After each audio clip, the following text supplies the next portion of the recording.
Bonjour à tous, merci de nous rejoindre sur Eden Télévision Diaspora FM pour le rendez-vous matin d'Eden. Nous allons démarrer aujourd'hui ce numéro par la revue des unes des journaux. Quelques problèmes techniques nous ont empêché donc de vous servir la revue des unes des journaux. On va donc démarrer par la revue de presse internationale. Assure le bulletin de l'information. L'instant débat fait croiser. Ne ratez pas également la page sport de Judica et Polycap Aïdjino. La revue de presse internationale, nous démarrons par la une de Jeune Afrique. Jeune Afrique qui s'intéresse à la fièvre électorale au Gabon, présidentielle au Gabon. Guy Nuzumba Ndama et Casimir Oyenba officialisent leur ralliement à la candidature de Jean Ping. L'information est divulguée ce jour par Jeune Afrique.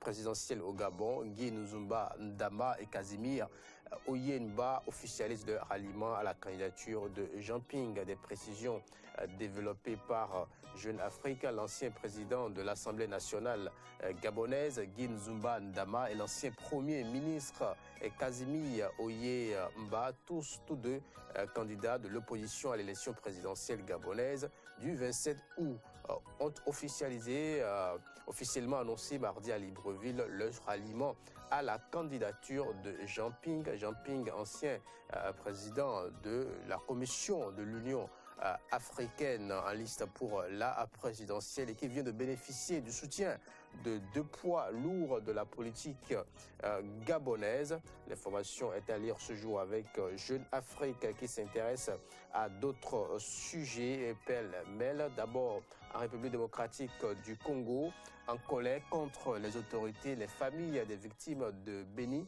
n'ont pas voulu d'obsèques officielles. La plupart des familles de victimes de Béni ont enterré leurs morts sans attendre des obsèques officielles, a-t-on appris mardi de sources locales. RDC Congo en colère contre les autorités. Les familles victimes de Béni n'ont pas voulu d'obsèques officielles. Béni, c'est une région de la République démocratique du Congo victime d'exactions. Plusieurs personnes ont été tuées dans cette région. Et puis football, pourquoi les sélections africaines aiment se donner des noms d'animaux? De nombreuses équipes africaines ont pris des noms d'animaux que ceux-ci proviennent de la savane ou des forêts tropicales, qu'ils soient forts et imposants ou plutôt petits, intelligents et rapides. Football, pourquoi les sélections africaines aiment se donner les noms d'animaux? Vous savez, il y a des sélections qui se font appeler des écureuils, d'autres les panthères, d'autres les lions indomptables et bien d'autres encore. Aujourd'hui, Jeune Afrique s'intéresse à ces différents noms des sélections africaines. Nous poursuivons la revue de presse internationale, cette fois-ci avec www.africatv.net qui revient sur cette actualité concernant le Gabon présidentiel au Gabon. Ping défie Bongo avec deux renforts de poids. La campagne présidentielle a pris un tour nouveau mardi au Gabon avec l'annonce du retrait de deux des principaux candidats d'opposition en faveur d'un troisième poids lourd, Jean Ping, pour défier le président sortant Ali Bongo au scrutin à tour unique du 27 août prochain. C'est une information divulguée donc par www.africatv.net. Présidentiel au Gabon, deux poids lourds de l'opposition se rallient à Jean Ping.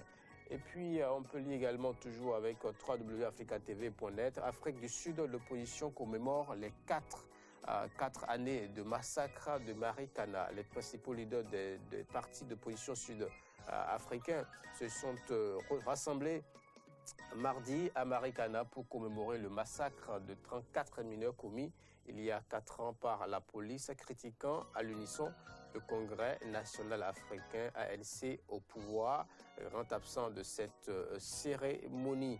Direction la République démocratique du Congo, toujours avec www.africatv.net. RDC, les nouveaux massacres de civils à Béni suscitent division et colère dans le pays. Le massacre de plusieurs dizaines de civils dans la nuit de samedi à dimanche ce week-end donc à Béni, dans l'est de la République démocratique du Congo, RDC, attisait en début de semaine la contestation contre le président Joseph Kabila, alimentant un climat politique déjà tendu à quelques mois de la fin de son mandat officiel. RDC, les nouveaux massacres de civils à Béni suscitent division et colère. Et puis Ligue des champions d'Afrique, le Zamalek rejoint le dernier carré.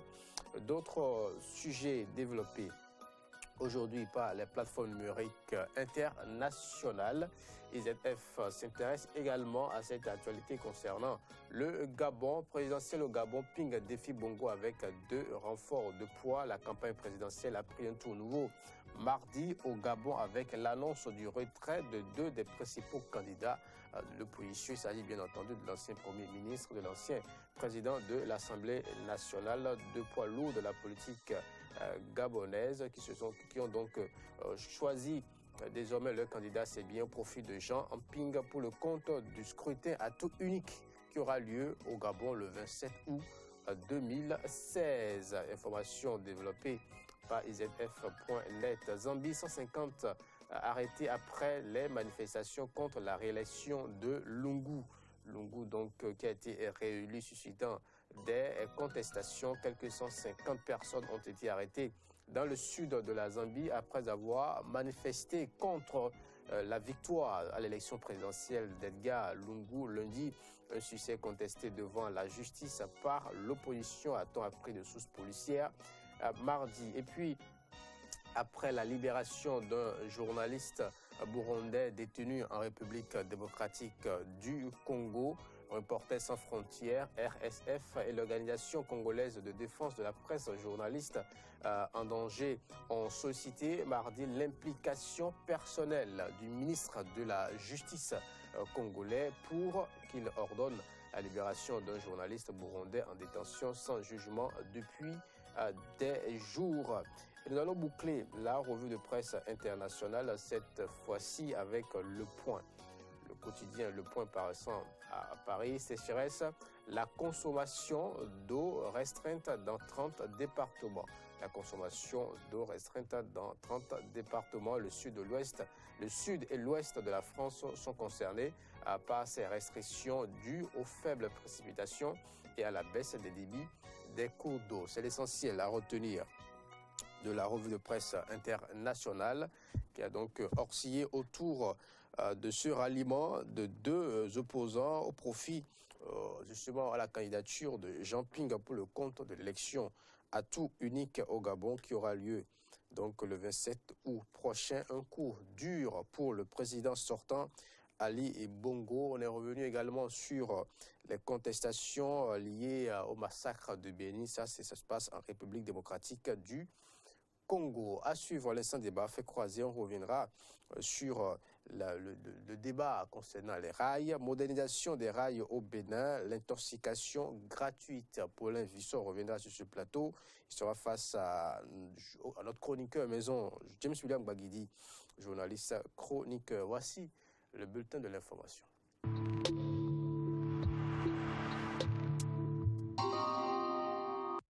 Antoinette Sagou, bonjour. Tranquille à 4 Benotin, bonjour. Mesdames, Messieurs, bonjour. Nous ouvrons le bulletin de l'information par une brève concernant l'Assemblée nationale. Les députés ont examiné et adopté 2 projets de loi portant autorisation de ratification d'accords de prêt d'itinéraire et de services d'ARA signés à Djeddah le 7 avril 2016 entre la République du Bénin et la Banque islamique du développement dans le cadre du financement partiel du projet d'appui au développement de l'enseignement supérieur. Vous aurez les détails dans nos prochaines éditions. Et puis, direction l'université d'Abomey-Calavi, la crise qui secoue ce haut lieu du savoir depuis que le recteur Brice Saint-Saëns a décidé d'invalider l'année académique à la flash. Les étudiants ont essayé hier d'annuler les compositions du 2e semestre de la faculté des sciences et techniques FAST de l'université d'Abomey-Calavi. Il a été en effet déversé des huiles de vidange et des matières fécales dans les amphithéâtres prévus pour accueillir les étudiants de cette faculté. Le point, c'est avec Fréjus Sermlan et Damien Pedro. C'est une scène inédite sur le campus d'Abomey-Calavi. 8 amphithéâtres ont été badigeonnés d'huile de vidange et d'excréments de nature indéterminée. Un cocktail d'éléments qui produisait des odeurs nauséabondes, de quoi empêcher le déroulement de toute activité en ces lieux. Et visiblement, ce sont les compositions des étudiants de la faculté des sciences et techniques qui étaient visées. Évidemment, nous avons connu quelques problèmes, comme vous l'aviez constaté vous-même. Les salles qui étaient prévues pour les compositions ont été vandalisées la nuit. Les étudiants ont envoyé de vidanges partout, et tout ça vraiment mauvais. Les étudiants ne peuvent pas composer dans ces conditions-là. Et nous avons fait des efforts pour essayer de les redéployer dans d'autres salles. Et donc actuellement, et depuis quelques 10 ou 15 minutes, les étudiants ont commencé par composer la première évaluation du second semestre. Il faut dire que cet incident intervient alors que les principales organisations estudiantines ont lancé un mouvement de boycott général de toutes les compositions sur le campus pour protester contre l'invalidation de l'année académique en cours à la faculté des lettres, arts et sciences humaines, l'exclusion de 21 étudiants qui luttaient pour réclamer la tenue d'une seconde session à la Flash et le paiement des allocations universitaires.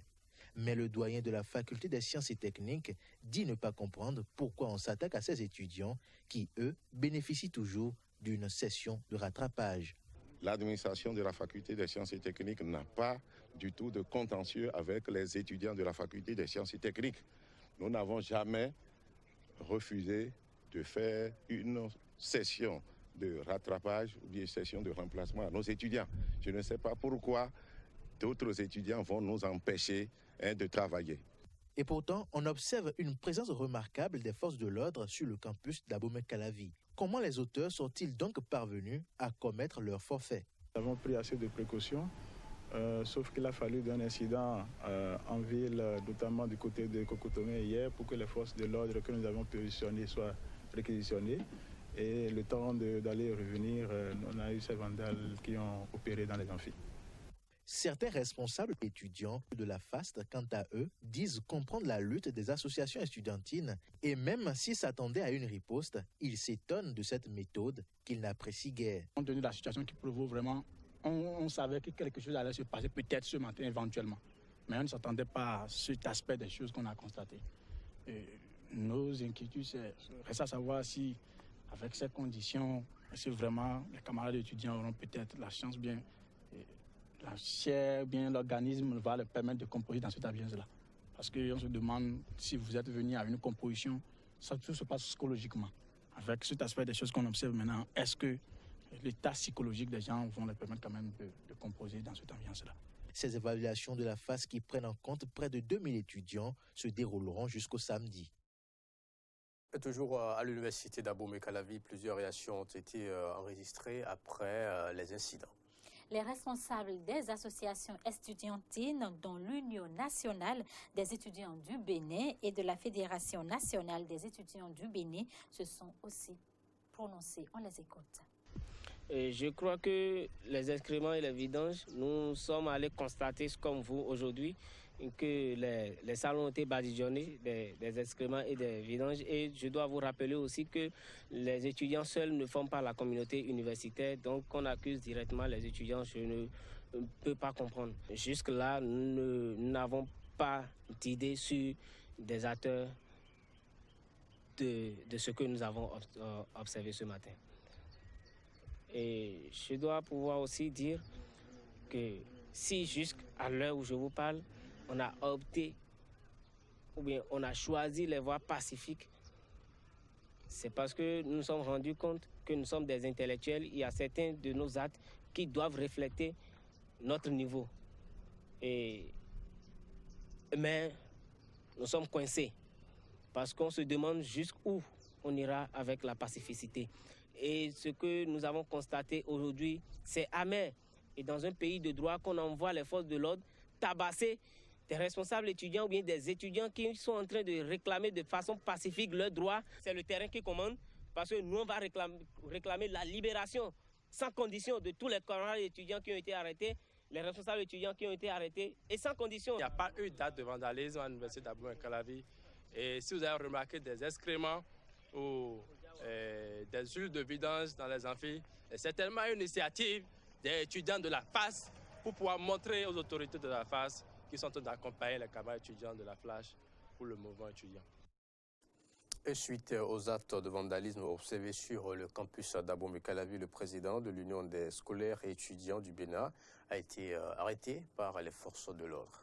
Le chef sécurité de l'université d'Abomey-Calavi a donné des explications sur son arrestation. Suivez plus tôt.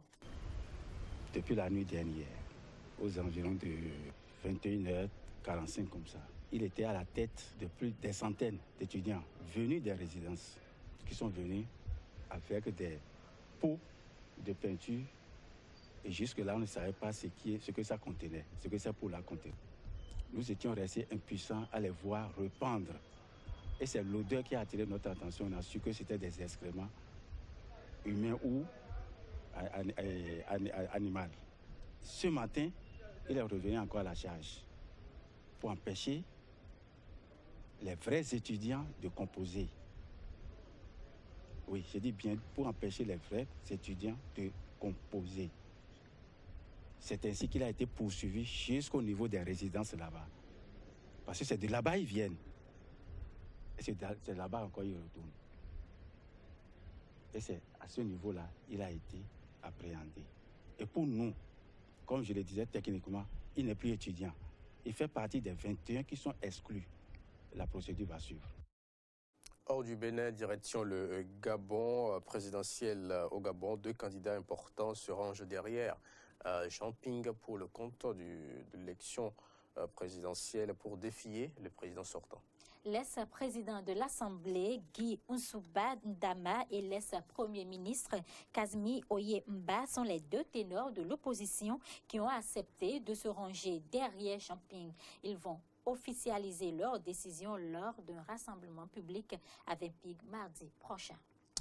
Un tribunal du Malawi a refusé le week-end écoulé de la demande de libération sous caution d'un homme séropositif accusé d'avoir été payé pour déflorer plus d'une centaine d'adolescentes dans le cadre de pratiques rituelles organisées par le parent.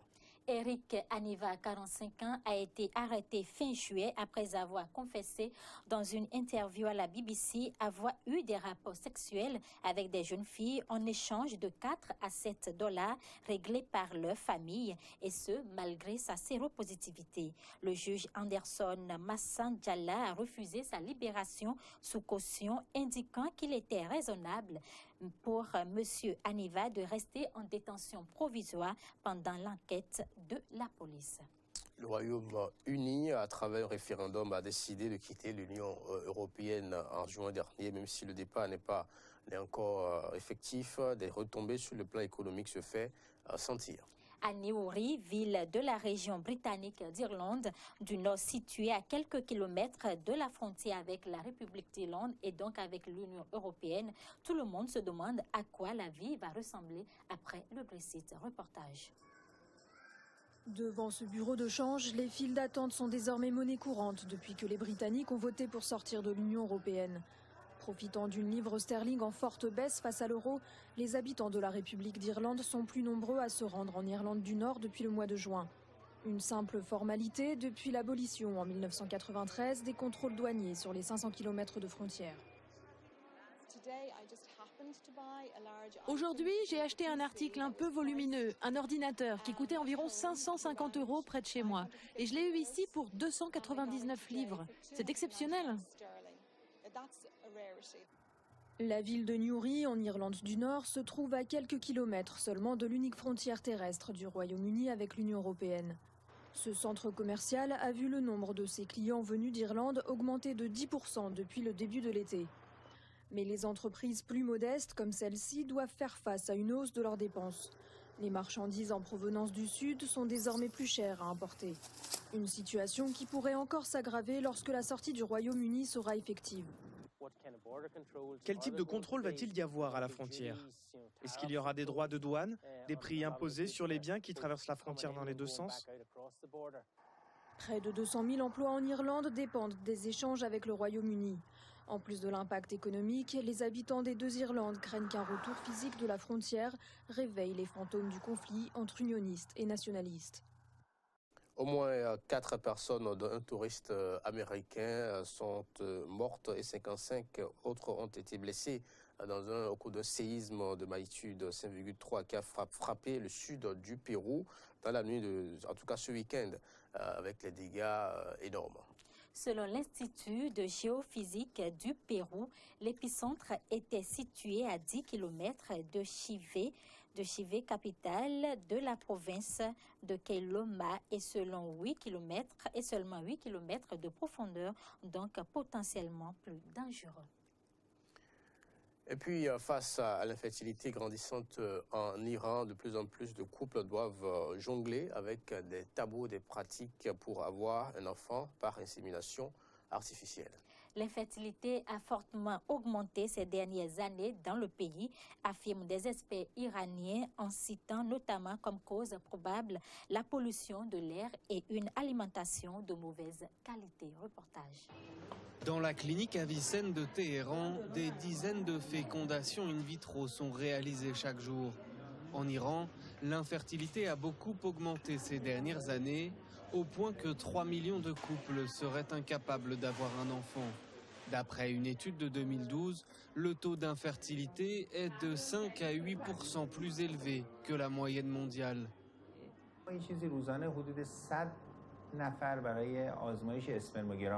Environ une centaine d'hommes viennent ici chaque jour pour passer un spermogramme. Ça signifie que 100 couples viennent chaque jour, mais ça ne veut pas dire qu'ils ont tous besoin d'une opération. Ils peuvent parfois être soignés avec des médicaments.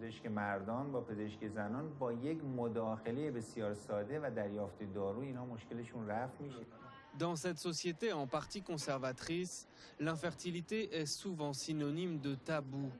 Et pour ajouter à la confusion, les positions des dignitaires religieux ne sont pas toutes identiques. Pour toutes ces raisons, Mohamed préfère rester anonyme. Dans le hall de la clinique, il attend le retour de sa femme de la salle d'opération. Certaines personnes n'aiment pas admettre recevoir un don de sperme parce que des membres de leur famille pourraient ensuite dire que le sperme n'est pas de lui et que l'enfant ne peut pas hériter, car il ou elle ne fait pas partie de la famille par les liens du sang.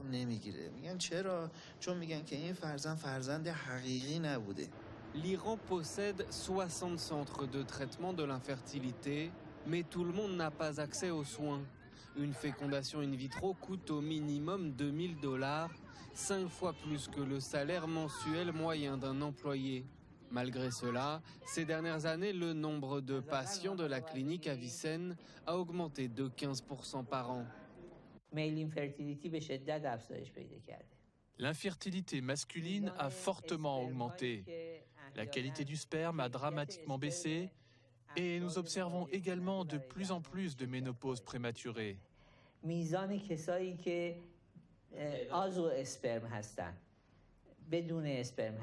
Parmi les nombreuses causes possibles, la pollution dans cette mégalopole de plus de 8 millions d'habitants où l'air est souvent irrespirable. Mais aussi le manque d'installation de traitement des eaux, une alimentation de mauvaise qualité et des usines polluantes. Au Pakistan, une nouvelle mode s'empare du pays, l'escale vers de nouveaux sommets.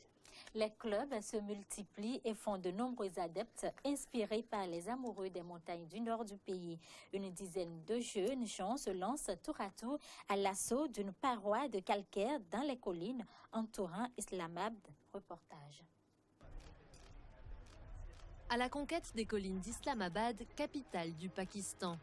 Depuis longtemps, les montagnes du nord du pays attirent des alpinistes du monde entier. Mais jusqu'à récemment, très peu de locaux s'intéressaient à ce sport. Lorsque Nazir Ahmed a ouvert son club d'escalade ici, il y a 4 ans, il comptait 20 membres. Aujourd'hui, ils sont 500. Les gens s'intéressent à l'escalade grâce aux réseaux sociaux. Ils voient des photos sur Facebook, sur Twitter, sur Instagram et ça les fascine. C'est bon signe. Nazir est originaire du Gilgit-Baltistan, région du nord du pays où convergent le Karakoram, l'Hindu Kush et l'Himalaya, 3 des plus importantes chaînes de montagnes du monde. Là-bas, l'alpinisme est dans l'ADN des habitants, mais beaucoup sont cantonnés à travailler comme porteurs lors d'expéditions étrangères. Une alpiniste de la région, elle, est devenue célèbre au Pakistan après son ascension de l'Everest en 2013. Je suis vraiment inspirée par Samina Beg. Lorsqu'une fille d'une zone reculée comme Gilgit devient la première pakistanaise à escalader l'Everest, c'est vraiment quelque chose. Dans ce pays musulman conservateur, l'escalade est devenue l'un des rares sports qu'hommes et femmes peuvent pratiquer ensemble, et pas seulement en montagne. Après avoir construit le premier mur d'escalade d'Islamabad, Jamshed Khan en a ouvert un ici à Lahore il y a 3 ans. Depuis, une vingtaine d'autres clubs similaires ont vu le jour à travers le pays. La plupart des participants sont des enfants, mais nous avons aussi des étudiants qui viennent de l'université et aussi des professeurs qui sont membres de notre club. L'escalade sera pour la première fois au programme des prochains Jeux Olympiques à Tokyo en 2020. Les grimpeurs pakistanais les plus talentueux n'ont plus qu'à se perfectionner pour espérer décrocher un billet pour le Japon. C'est sur cette image que nous bouclons le bulletin de l'information pour le compte de ce numéro de Matin d'Éden. Merci à vous, Antoinette Sagbo, de l'avoir présenté. Tranquille à 4 Benatin, merci mesdames, messieurs, merci de nous avoir suivis. Matin d'Éden se poursuit. Ne ratez pas l'opinion de James William Gbagidi, lutte estudiantine version nauséabonde. Voilà, lutte estudiantine version nauséabonde. Le réalisateur qui me provoquait à côté, c'est pour cela que je louchais un peu. Lutte estudiantine, la version nauséabonde avec James William Gbagidi. À suivre juste après cette petite pause avec Charlie Guédou.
Tout ça, c'est vanité. Tout ça, c'est vanité. Si ça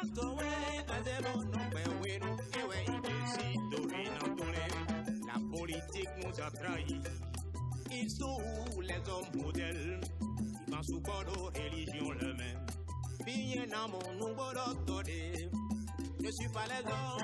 Oui, moi oui, je suis pas les hommes. Oui, ma oui, les sirop. Sale wagota. Sale wagoe. Sakota mino. Sale wababariba. Sakota bonsi paraku. Muero hangonule. Ye inati bo hueco. Kutonule le pache. Baligidi.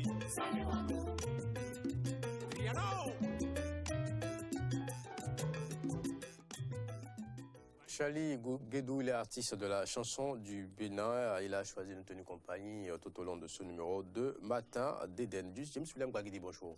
Bonjour à vous, tranquille à 4 Benotin. Bonjour à nos amis téléspectateurs et bien sûr l'auditeurs de Diaspora FM. Lutte estudiantine, version nauséabonde. C'est le thème de la chronique du jour, l'opinion.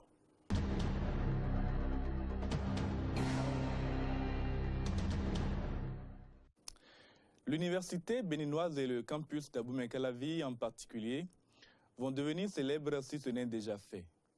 Le monde entier, interconnecté par les réseaux sociaux, a en effet découvert avec stupéfaction dans la matinée du mardi 16 août 2016 la nouvelle méthode de lutte adoptée par certains étudiants pour protester contre les politiques discriminatoires et injustes dont ils estiment être les victimes, notamment au niveau de la faculté des lettres, arts et sciences humaines, FLASH, ou non contents de les priver de composition de deuxième session qu'ils réclament depuis bien longtemps, les autorités décanales et rectorales viennent d'exclure 21 de leurs compagnons et d'invalider l'année en cours. Et la méthode est pour le moins singulière. Tenez-vous bien, accrochez votre estomac et éloignez-vous de vos plats de petit déjeuner un instant.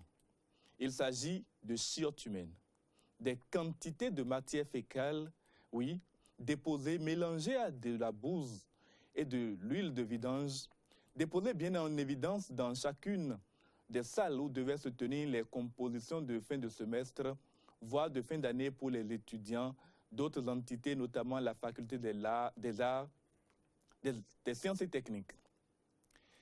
Si déjà l'année a été invalidée à la FLASH, cela risque donc de se poursuivre, de toucher la FAST cette fois-ci. Ainsi, à force de répugnance, les étudiants devraient ne pas se rendre dans les amphithéâtres au grand plaisir des trublions qui avaient promis faire du campus un véritable enfer si les décisions querellées ne sont pas rapportées. Drôle de manière de revendiquer des droits. Avec ça, le Bénin devrait entrer dans le Guinness record des insolites sans tarder.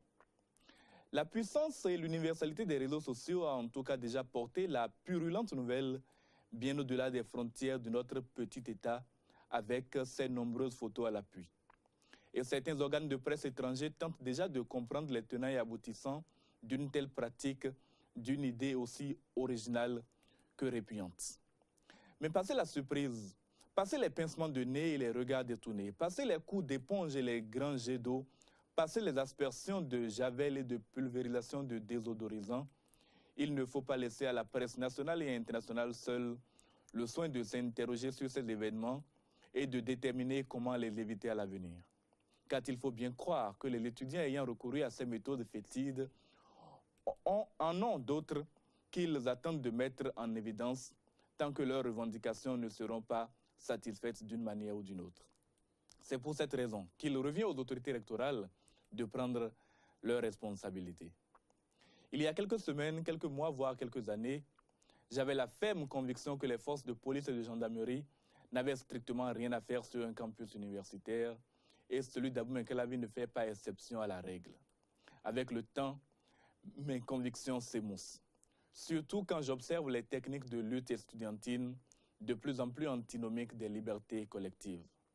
En effet, en se levant et en quittant leur domicile et autres résidences ce matin du 16 août, la majorité des étudiants de la FAST, où étaient programmés les examens finaux, ne s'attendaient pas à croiser, non pas les examinateurs, enseignants et surveillants, mais des matières fécales.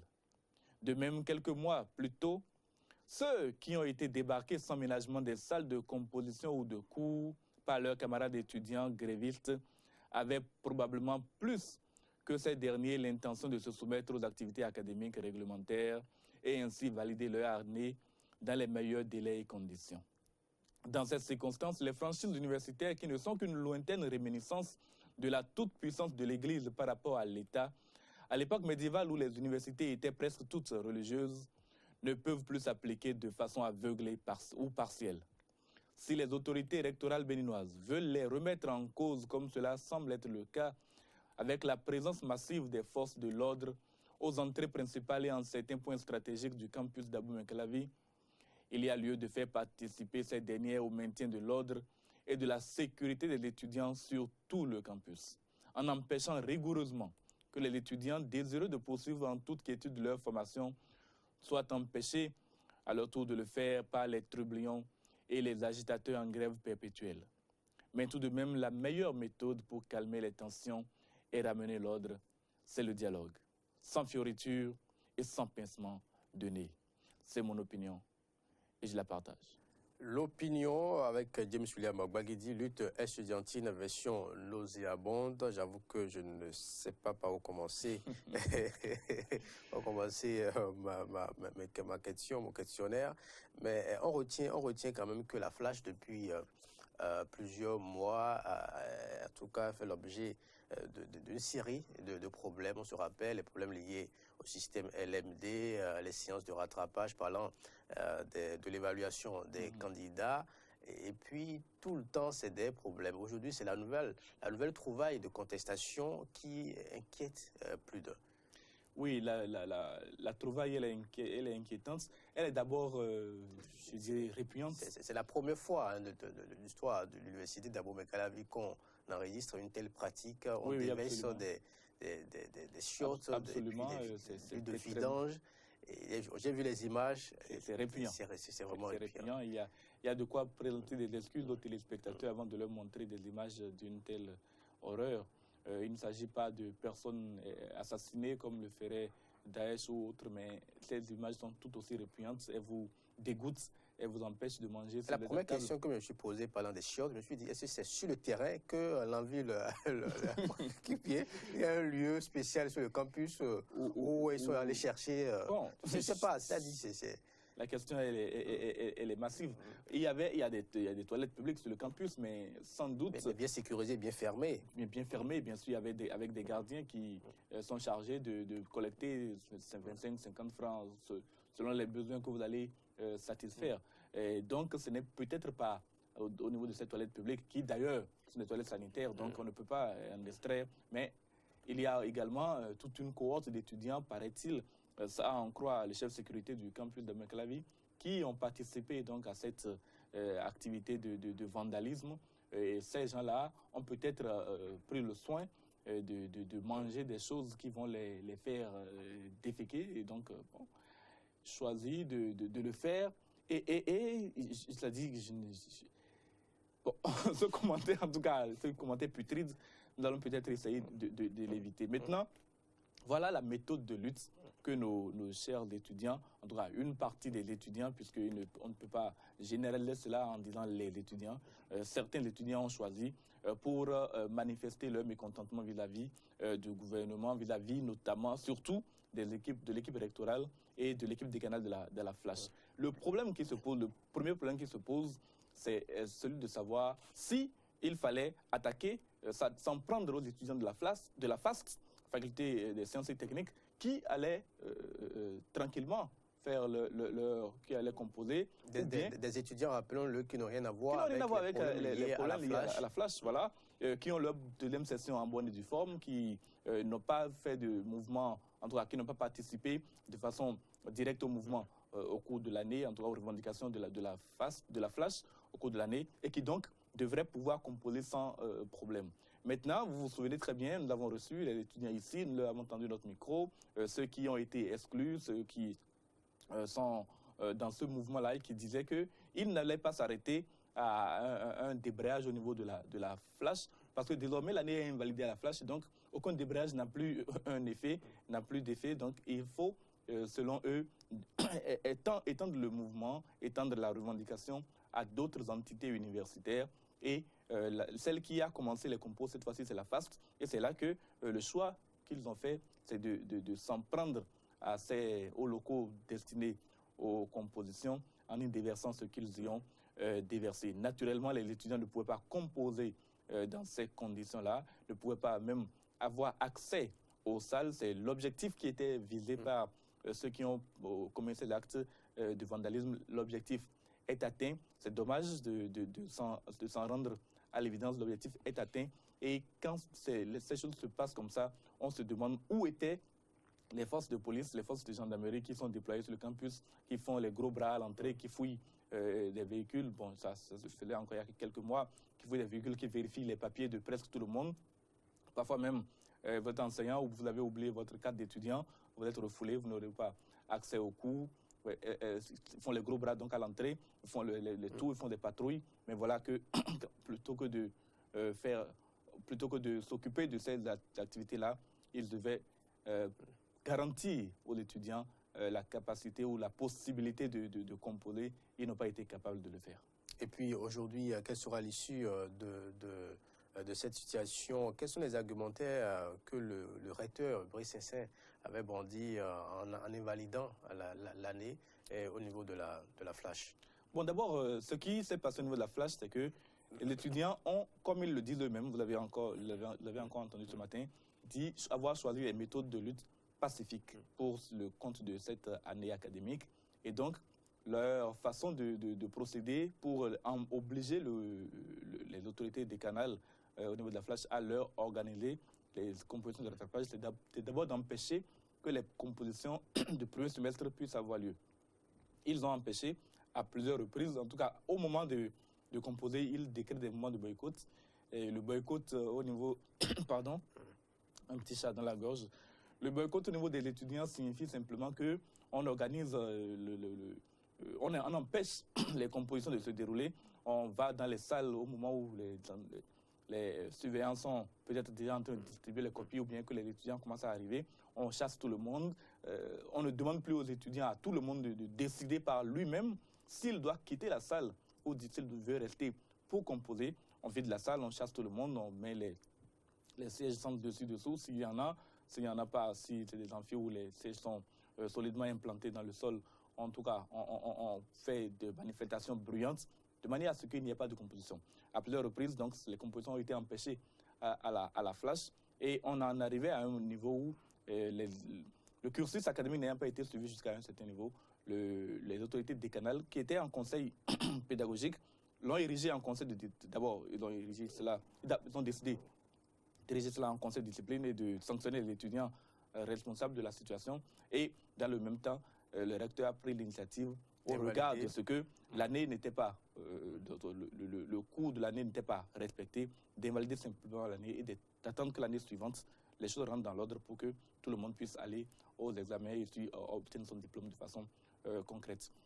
Pour y arriver, des personnes ont dû être exclues, donc 21 étudiants, pratiquement tous de la FLASH, ont été exclus. J'ignore si le président de l'UNICEF est également de la FLASH, mais en tout cas, il fait partie des exclus qu'on considère aujourd'hui comme n'étant plus étudiants. À l'université d'Abomey-Calavi, en somme, les étudiants de la FLASH n'ont pas été évalués selon les règles de l'AS. En tout cas, le calendrier universitaire est préétabli par les autorités rectorales. Aujourd'hui, on a suivi Madame Atanasso, ministre de l'Enseignement supérieur, qui indique que les raisons évoquées par Brice Saint-Saëns, le recteur de l'université d'Abomey-Calavi, tiennent très bien la route. Et aujourd'hui, voilà que les étudiants sont en courroux. Quelle sera la porte de sortie? Parce que c'est quand même un problème pour la gouvernance de Patrice Talon. L'image que nous projetons à travers ces manifestations au niveau à l'international, en tout cas, ne peut pas...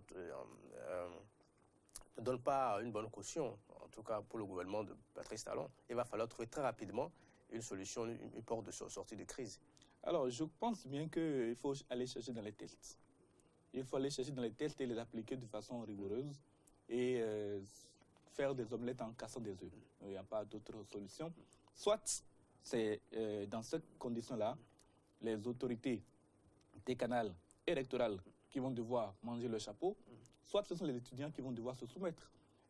Et dans ce rapport de force, malheureusement, les étudiants passent souvent à la trappe parce que les autres sont vos enseignants, ils sont vos supérieurs, ils ont la force de leur côté. Et s'ils décident que l'année est invalidée, bon, vos pouvoirs sont limités, vos capacités sont limitées.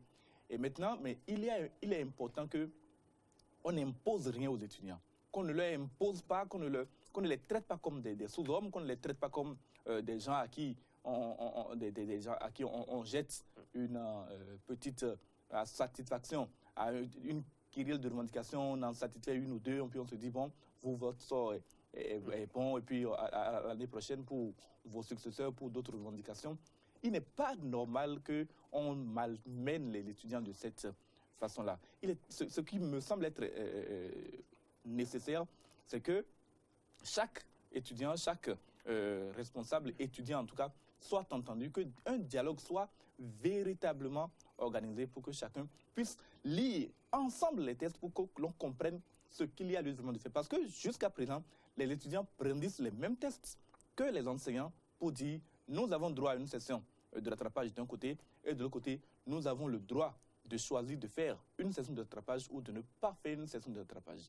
Maintenant, quand il y a ce genre de bras de fer, les enseignants peuvent juger plus raisonnable de ramener la balle au même niveau que pratiquement toutes les facultés. Vous l'avez vu, les autres facultés organisent des séances de rattrapage au niveau conformément aux tests. Oui, les tests n'interdisent pas. Et la Flash n'a jamais dit que les tests l'interdisent. Et pourquoi la Flash, on refuse d'organiser une session selon de rattrapage? Selon ce que le professeur Gbagdi est venu dire sur ce plateau, les tests autorisent chaque entité à organiser son mode d'évaluation comme bon lui semble. La Flash, avec ses milliers d'étudiants, a choisi de ne pas faire 2 sessions parce que c'est plus fastidieux de corriger les copies pour 2 sessions en droit. Je suppose que c'est l'une des raisons, même si ça n'a pas été clairement évoqué. Donc, ce n'est pas une des raisons pour lesquelles on a choisi de ne pas organiser 2 sessions. Mais il y a un problème qui se pose. Il y a des tests qui, en tout cas, demandent aux entités de donner une deuxième opportunité aux étudiants et que les autorités... Non, il ne s'agit pas d'une violation des tests. Je dis, chaque entité a le droit d'organiser une deuxième session ou pas. Donc, il revient au conseil pédagogique de se réunir et de décider si la deuxième session sera organisée ou si elle ne sera pas organisée. Au niveau de la Flash, mais la vie des étudiants également compte. Parce qu'ils sont plus nombreux que... C'est eux qui sont concernés. Oui, c'est vrai. C'est vrai qu'ils sont concernés. Leur avis également compte. Parce qu'il s'agit c'est quand même des pères de famille. Il y a des pères de famille parmi ces étudiants. Les parents également. Il devrait pas y en avoir. Non, mais vous savez, en tout cas, les parents déboursent de l'argent. Parce qu'il y en a qui sont très loin de Cotonou et qui ont loué des appartements pour les étudiants. Et chaque année, ça leur revient excessivement cher. Mais ça devient compliqué. On doit pouvoir quand même trouver une porte de sortie. Bien entendu. Moi, maintenant, ceux qui ont été exclus, c'est encore un autre problème. 23 étudiants exclus. Et parmi ces étudiants, il y a des responsables d'étudiants. Ça devient compliqué. Oui, vous savez, quand vous êtes dans le mouvement de revendication, vous savez, nous l'avons répugné, nous l'avons réprouvé ici sur ce plateau, certaines pratiques qui consistent par exemple à commettre ce que les étudiants ont commis hier. Vous pensez que si on parvient à identifier les auteurs de ces actes-là, on va les laisser étudiants sur le campus ad vitam aeternam. Il y en a qui sont là depuis des années. Moi, quand j'ai commencé le campus, j'ai connu des étudiants qui étaient là. Et quand je finissais le campus, ils étaient encore étudiants. Bon, on finit une faculté, on ne parvient pas à obtenir le diplôme. Finalement quelques-uns. Oui, on en a, oui. À une époque donnée, on les a identifiés, on les a tous virés. Voilà. Et le recommencement s'est mis en place. Et aujourd'hui, parmi les 21 qui ont été exclus, je n'ai pas la liste de ceux qui leur est reproché, des chefs d'accusation, mais on leur reproche notamment leur méthode de lutte estudiantine, leur indiscipline, parce que c'est acte d'indiscipline que l'on a reproché. On a parlé de terrorisme sur les campus, que les étudiants terrorisent les autorités électorales. Mais vous avez vu ce qui s'est passé à l'INAM. On a brûlé, on a mis le feu au véhicule du directeur de l'INAM il y a un peu moins de 2 ans. On a chassé les étudiants des salles de cours. On a frappé ces étudiants. On a frappé d'autres qui ne voulaient pas participer à la revendication, qui ne voulaient pas participer à la lutte, parce qu'on estime que ces gens-là, ces étudiants, je dirais, anti-grévistes, voulaient casser le mouvement. Et c'est cette pratique-là qui, moi, me répugne et qui, quand on me présente certains étudiants comme ayant contribué ou ayant participé de façon active à des actes de vandalisme, me permet de dire que ceux qui ont, en tout cas, certains de ceux qui ont été exclus l'ont été à raison et peut-être d'autres l'ont été à tort. Ce qu'il faut également dénoncer, et ça c'est important, c'est que les étudiants n'ont pas été écoutés lors du conseil de discipline avant leur exclusion. Et ça, c'est une chose qui est totalement inadmissible. Quelles que soient les motivations, il faut les écouter. Ils ne seront que 2 représentés au conseil de discipline, au sein du conseil, et devant tout ce conseil-là, vont plancher les étudiants, incriminer, et ils vont défendre d'abord leur point de vue, ils vont défendre leurs actes, et en ce moment-là, on décidera d'un commun accord s'il faut les exclure, s'il faut les blâmer, s'il faut les sanctionner d'une autre manière, mais se réunir seulement entre professeurs, évoquer ce que les étudiants auraient fait de mal, parce qu'il y en a beaucoup qui exagèrent parfois, des enseignants qui sont parfois un peu hautains, parfois qui se prennent vraiment, je dirais, pour le centre du monde et traitent les étudiants vraiment de très haut. Ça a été un de ceux-là, siège également conseil de discipline et ils vont décider comme ça, de but en blanc, de faire exclure les étudiants. Ça, de ce point de vue-là, il aurait été important que le processus de justice soit totalement respecté. C'est cela qui n'a pas été respecté qui provoque aujourd'hui tout ce que l'on constate sur le campus, ces vidanges et ces matières fécales qui inondent les salles de classe. Et j'ai en tout cas, Mme Atanassor a initié une rencontre, c'est celui qu'elle a déjà initié, une série de rencontres, mais en tout cas trouve la solution, la porte de sortie pour que cette crise-là trouve très rapidement une solution. C'était donc l'opinion. Oui. Je vais peut-être ajouter une chose, c'est que les étudiants ont été habitués ces dernières années à ce que le chef de l'État, à ce que les autorités interviennent rapidement et viennent remettre en cause les décisions prises au niveau de l'université. Or, la nouvelle gouvernance, la hiérarchie des normes se fait respecter. J'étais avec un diplomate hier qui me disait que lui, il travaillait dans une ambassade à l'extérieur qui disait, par le passé, chaque fois que nous faisons un courrier, l'ambassadeur nous demandait envoyer une copie à la présidente de la République, envoyer une copie à la sœur du chef de l'État, envoyer une copie à Mme Aladji Boni Diallo, envoyer une copie au ministère des Affaires étrangères. Aujourd'hui, la hiérarchie est respectée. On envoie une seule copie au ministère des Affaires étrangères qui saisit le président de la République si nécessaire. Et il n'y a plus un seul coup de fil du chef de l'État vers un ambassadeur pour lui dire « fais ceci, je t'ordonne de faire... » Non, la hiérarchie est respectée. Et c'est ainsi qu'au niveau du campus d'Abou-Mekalavi, quand le recteur prend une décision, le recteur informe le ministre ou la ministre de l'enseignement supérieur qui porte cela à la connaissance du chef de l'État en cas de nécessité. Il n'est plus question que le chef d'État se lève de son plein gré, de son propre chef, pour dire je viens régler un problème ici à l'université, convoquez-moi tous ces gens-là au palais de la présidente de la République. Les choses ne se passeront plus comme ça. Il faut que les étudiants arrêtent de rêver. Celui qui les a fait ne sait même pas faire ça. Je ne sais pas. Non, vous savez, quand le pouvoir grise, au début, Boni Yaye ne nous a pas habitués à ces pratiques-là dès son arrivée. Il a commencé, à un moment donné, il y a pris plaisir, puisque cela montrait de la reconnaissance de la part de ceux qui venaient applaudir au niveau de la présidence et qui promettaient de voter pour lui. Visiblement, on attendra longtemps pour voir celui qui a fait s'allier. J'espère bien qu'il ne va pas faire ce genre de choses. Mais quelles que soient les circonstances, il faut respecter l'hiérarchie. Il faut respecter, voilà. Et à un moment donné, il faut que ceux qui sont en mesure de régler ce problème le fassent très rapidement, de le faire et le fassent avec de l'humilité. Parce que dans la posture des enseignants, comme celle des étudiants aujourd'hui, la crise n'est pas encore prête de se résoudre. L'opinion, lutte estudiantine, version nauséabonde. Moriagua, bonjour. Bonjour Tranquillin Akad Benoté, bonjour James William Balili. Bonjour téléspectateurs de EDN TV, aux auditeurs de Diaspora FM. Pourquoi vous riez? Oui, le titre, je ne m'attendais pas à cette chute dans le titre. Version nauséabonde. J'espère que je pense que c'est bien pensé. On ne reviendra plus sur les images, ces images qu'on a en tout cas vues à l'université d'Abou-Mekalavi. Moi, je n'ai pas encore fait mon tout bain. Donc, la merde, tout le monde connaît la merde. Et celle-là, c'est la merde qui mousse. Donc... On va pousser la chansonnette avec qui aujourd'hui? Oui, aujourd'hui, on va pousser la chansonnette avec Romia Visson. Il est journaliste sportif. Il aime bien chanter. Il a un passé de chanteur quand il était jeune au collège. Il aimait bien chanter.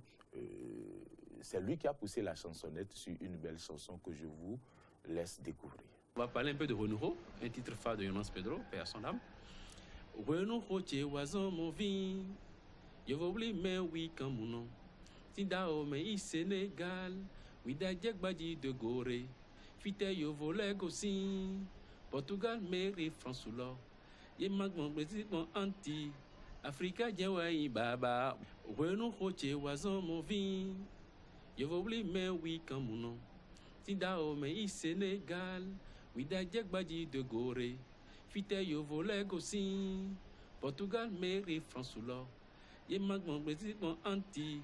Africa, Djawaï, Baba. Bon, moi, je suis un fan de Yonas Pedro et il m'a toujours inspiré. Et je l'ai toujours interprété quand j'étais encore élève, étudiant et chantais. Alors, il y a Yonas Pedro rappelait un peu l'esclavage. Ce qui s'est passé en passant par Ouida, où on venait chercher, on stockait les esclaves, on venait les chercher, donc on les ramassait en masse quand on ramenait au Portugal ou en Amérique latine. Donc, donc les Blancs venaient acheter les Noirs pour les amener en Europe et en Amérique, donc de façon globale. C'était ça qui chantait. Je voulais mais oui comme non.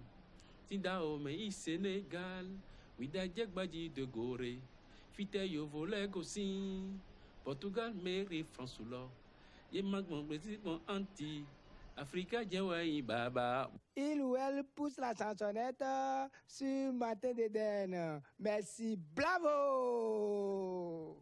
Romuald Visso, journaliste correspondant permanent au Bénin de Voz Africa, qui a posé la chansonnette sur un support rythmique de Jonas Pedro. L'Adjé national voilà, qui nous a quittés il y a plus d'une dizaine d'années. Oui, c'est l'occasion de rappeler que ça fait maintenant 10 ans. Le 12 août dernier. Oui, absolument. Voilà. 10 ans que Jonas Pedro est parti. Sa mémoire s'étiole, s'abandonne, on n'en parle plus. C'est l'occasion de rendre un hommage. On se souvient, il y a quelques mois, notre correspondant à Lokossa est allé visiter sa résidence transformée en musée, bon, à l'abandon. Ses matériels, ses habits, les costumes et consorts sont rongés par les mythes, les cafards. C'est vraiment dommage. S'il y a cette occasion où nous pouvons encore appeler l'attention des autorités, qu'elles soient municipales ou nationales, sur la situation de la mémoire de ces grands du Bénin, il faut le faire, et également que nos personnalités acceptent de poser ces genres de chansonnettes pour rappeler que ces gens-là sont immortels. Et surtout, parlant de personnalité, le jour où ce monsieur-là a attiré sa révérence, on a enregistré une série d'hommages venant du président, des anciens présidents, les députés, ministres et tout ça.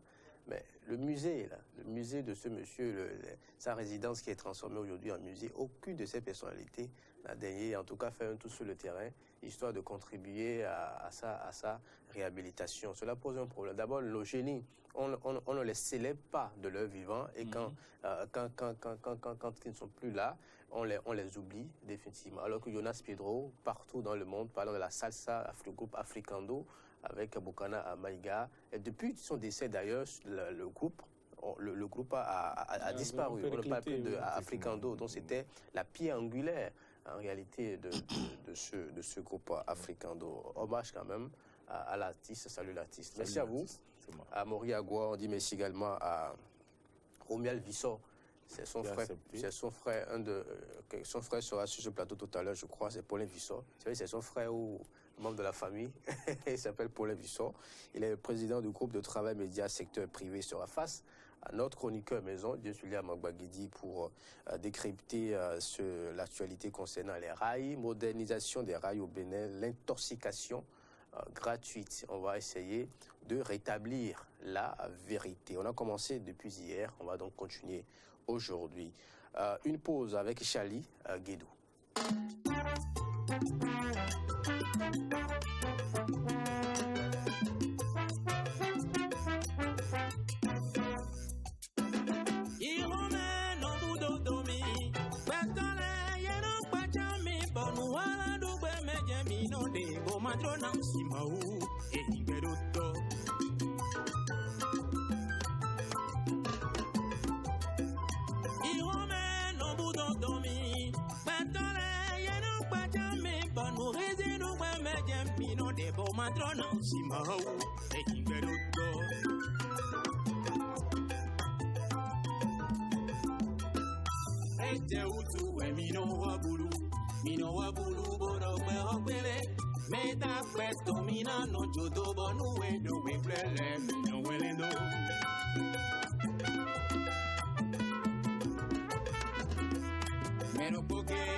Tout ça, c'est vanité.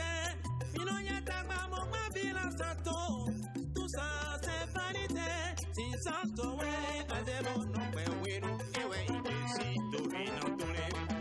politique nous a trahis. Ils sont où les hommes modèles qui pensent au corps de religion le même.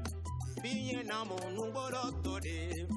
Je suis pas les hommes, oui de moi ou, oui doyer, l'inda quéré. Je suis pas les hommes, oui de counon, ma oui de les sirop. Sale wakota, sale wakoe, sakota mino mino, sale wababariba, sakota bonsi paraku, muero hongonure, ye inati bo hueco, kutonu nele fashe, baligidi, Triano. Vanité de vanité.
Chaque jour, vous êtes nombreux au Bénin, en Afrique et dans le monde à nous faire confiance.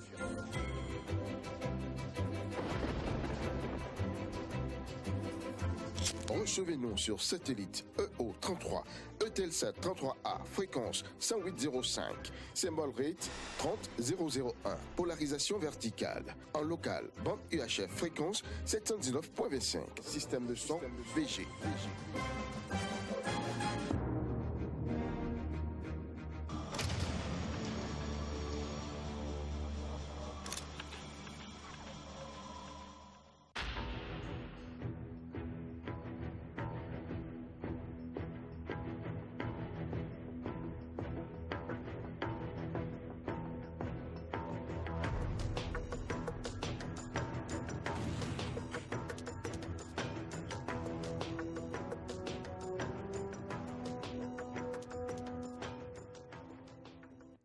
Mesdames, Messieurs, bonjour. Merci d'avoir choisi Eden TV pour vous informer sur l'actualité africaine.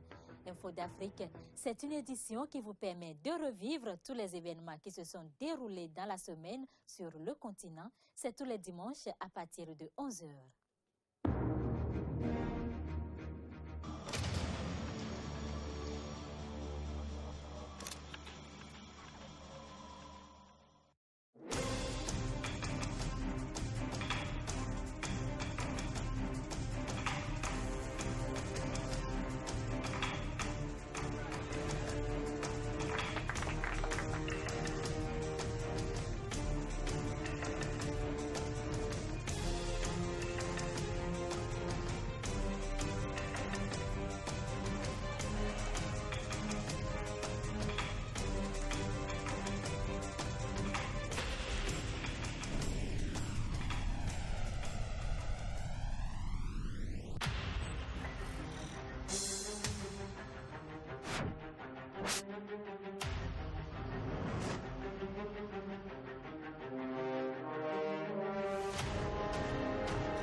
Après plusieurs mois d'absence, votre émission Droit et Devoir revient avec des sujets encore plus intéressants, des thèmes qui touchent votre quotidien. Prenez donc le rendez-vous.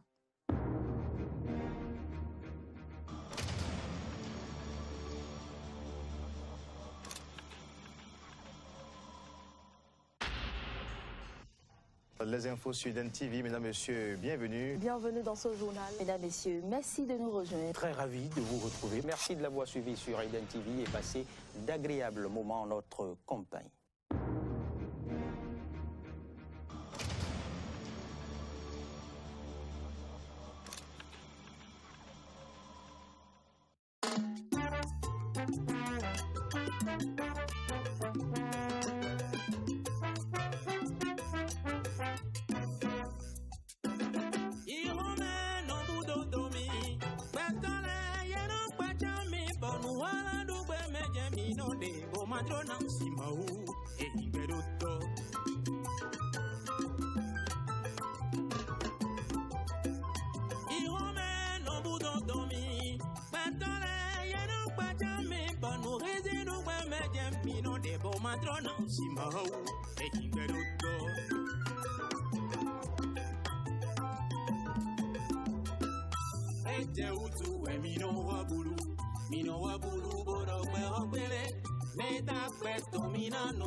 Tout ça, c'est vanité.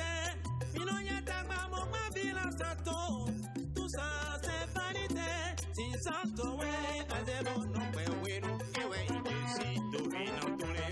la politique nous a trahis. Ils sont où les hommes modèles? Ils pensent sous Bordeaux, religion le même. Bien dans mon nouveau d'autorité. Je suis pas les hommes. Oui, domo, oui, doyer, l'inda, je suis pas les hommes. Oui, dono, ma oui, do les sirop.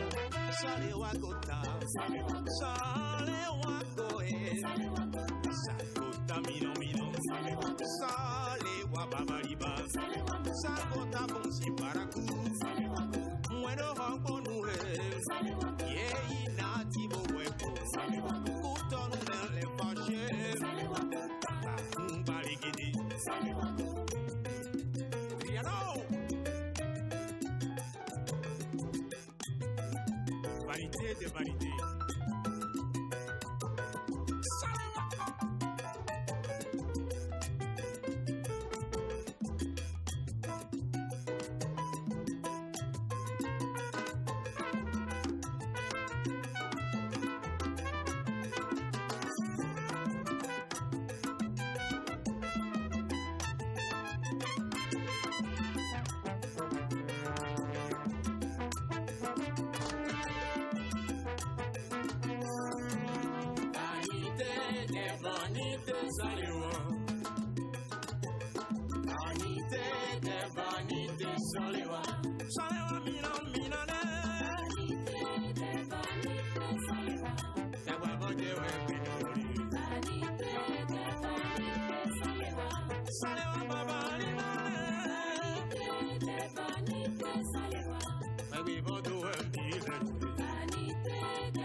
Si vous venez de nous rejoindre, sachez que vous suivez Matin. Dès l'instant débat, fait croiser s'intéresse au thème modernisation des rails au Bénin, l'intoxication gratuite.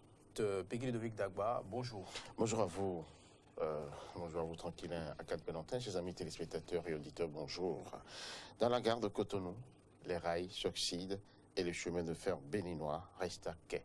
Voilà, eh bien, ce titre qui fait le tour du monde depuis quelques jours pour intoxiquer inutilement dans cette affaire de rail qui oppose Bénin Rail au groupe Pétrolin. En tout cas, ce débat revient sur la question pour essayer d'entrevoir un peu le bien fondé et pourquoi pas quels pourraient être les objectifs de cet acharnement dans ce dossier qui pourtant a déjà été tranché par la justice béninoise et n'attend que d'être exécuté.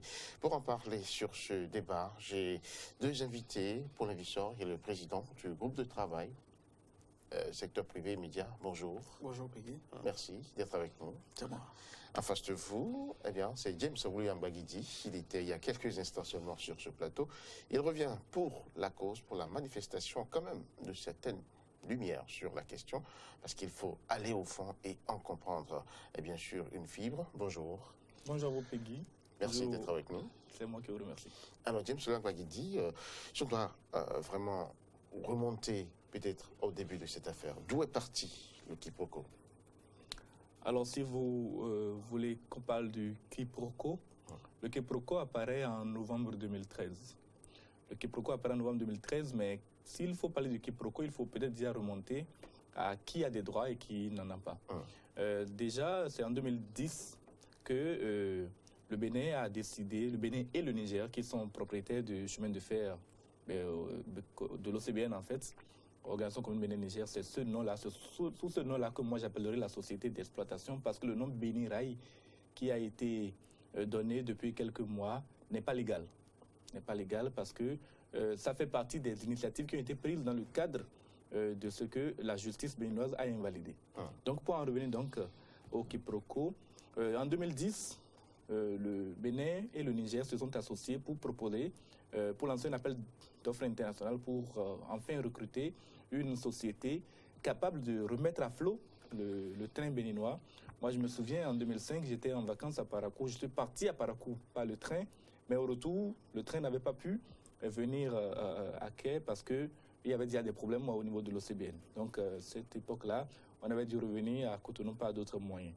Et les problèmes qui avaient commencé depuis 2004 et puis bien avant se sont poursuivis jusqu'à ce que la société, l'OCBN, tombe dans une certaine léthargie. Donc en 2010, les deux gouvernements décident de lancer un appel d'offres international pour recruter enfin une société qui a les moyens de sauver le train béninois, le train bénino-nigérien, et enfin de faire la jonction de Cotonou et à Niamey de façon claire et définitive.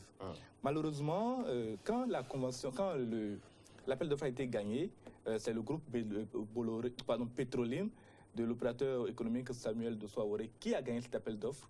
Et ce gain de l'appel d'offres lui a été notifié de façon claire et nette par les deux gouvernements. Une lettre signée par les deux premiers ministres des deux gouvernements lui a été adressée. Mais normalement, après cette adjudication formelle, claire et nette, il devait y avoir une signature de convention. Parce que quand vous avez une adjudication, ce n'est pas suffisant pour vous lancer dans les travaux. Il doit y avoir une signature de convention et c'est à la suite de cette signature de convention entre les deux gouvernements et l'opérateur chargé donc de la réalisation du projet que le projet doit démarrer. L'opérateur économique béninois a attendu, il a obtenu des rendez-vous, il est venu, des documents sont là qui le justifient, des invitations, il est venu parfois, on lui a dit bon, le contrat sera signé à telle date, venez, le chef d'État vous attend. Il est venu, on lui a dit bon, c'est reporté parce que le chef d'État va voyager.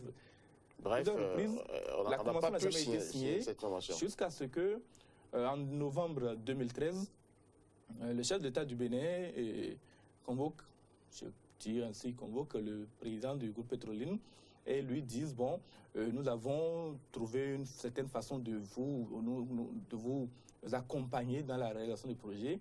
Nous avons décidé d'introduire un opérateur stratégique dans le projet. Ce sera... Alors, question, est-ce que le groupe pétrolier adjudicataire, entre-temps, a semblé manifester des signes de défaillance? Est-ce que le groupe a exprimé un besoin d'être accompagné? À ma connaissance, non. Le groupe n'a jamais manifesté une envie d'être accompagné. Il a juste manifesté le besoin que la convention soit signée et signée le plus rapidement possible. Et sans la signature de la convention, le groupe n'allait pas déclencher les investissements que le chef de l'État voulait qu'il déclenche pour notamment la rénovation de la gare de Cotonou, pour le lancement des chemins de fer. En fait, le chef de l'État voulait qu'il y ait des actions préalables à la signature de la convention. Mais des actions d'éclat. Des actions d'éclat. Montrer quand même qu'il y a quelque chose qui a commencé à être fait. L'action n'était pas couverte. Elle n'aurait pas été couverte. Et les investissements qui en seraient issus n'auraient pas vraiment été totalement pris en compte. C'est vrai que si la convention intervenait plus tard, elle pouvait prendre en compte le fait que les investissements préalables sont désormais, font partie du package général et que donc le groupe Petroline pouvait en bénéficier. Mais tant qu'il n'y avait pas de certitude, surtout les invitations... Il y avait absence d'instruments juridiques. Absolument. Ils vont pouvoir garantir ces investissements. Hormis l'adjudication et avant cela une convention, je dirais, un accord cadre sur le projet épine dorsale dans son ensemble qui comporte bien d'autres composantes. Il n'y avait pas d'autres éléments juridiques qui pouvaient permettre véritablement à Petroline de se lancer dans les investissements. À partir de ce moment, Petroline a également essayé de faire pression sur le gouvernement pour qu'il aille plus vite, mais les méthodes utilisées par le gouvernement à l'époque, les refus ou parfois les invitations qui étaient envoyées, mais sans suite, ont laissé au président du groupe Petroline certainement un sentiment qu'il se jouait quelque chose dans son dos. Et quand vous n'avez pas de certitude, vous n'êtes pas en mesure d'investir, parce que c'est des milliards, des milliers de milliards qui devraient être investis, environ 2000 milliards pour réaliser de façon complète ce projet-là. Et à partir de ce moment-là, le président du groupe Petroline a certainement ralenti et cela a donné l'impression, et d'ailleurs ça a été dicté dans la presse, qu'il n'avait pas les ressources nécessaires. Cela continue d'être dit même dans l'article dont vous avez évoqué le titre tout à l'heure. Cela a été répété, qu'il n'avait pas les moyens d'aller vers cet investissement. Et c'est pour cela que le chef de l'État du Bénin à l'époque a convoqué le président du groupe Petroline pour lui dire, bon, nous avons trouvé un opérateur stratégique avec lequel vous allez partager les parts. D'abord, le président du groupe Petroline a refusé. Il a dit, mais non, je suis adjudicataire, j'ai les moyens de faire le travail. Signez-moi la convention tout court et je peux lancer tous les opérateurs qui m'accompagnent dans ce travail. Le chef de l'État a insisté, je pense même que, étant donné que les rapports étaient quand même très cordiaux entre le président du groupe Petroline et le chef d'État à l'époque, ce dernier, enfin, le président du groupe Petroline a fini par accepter et les répartitions ont été faites de la manière suivante. 40% pour l'opérateur stratégique qu'est Bolloré, que le chef d'État a présenté au groupe Petroline, 40%.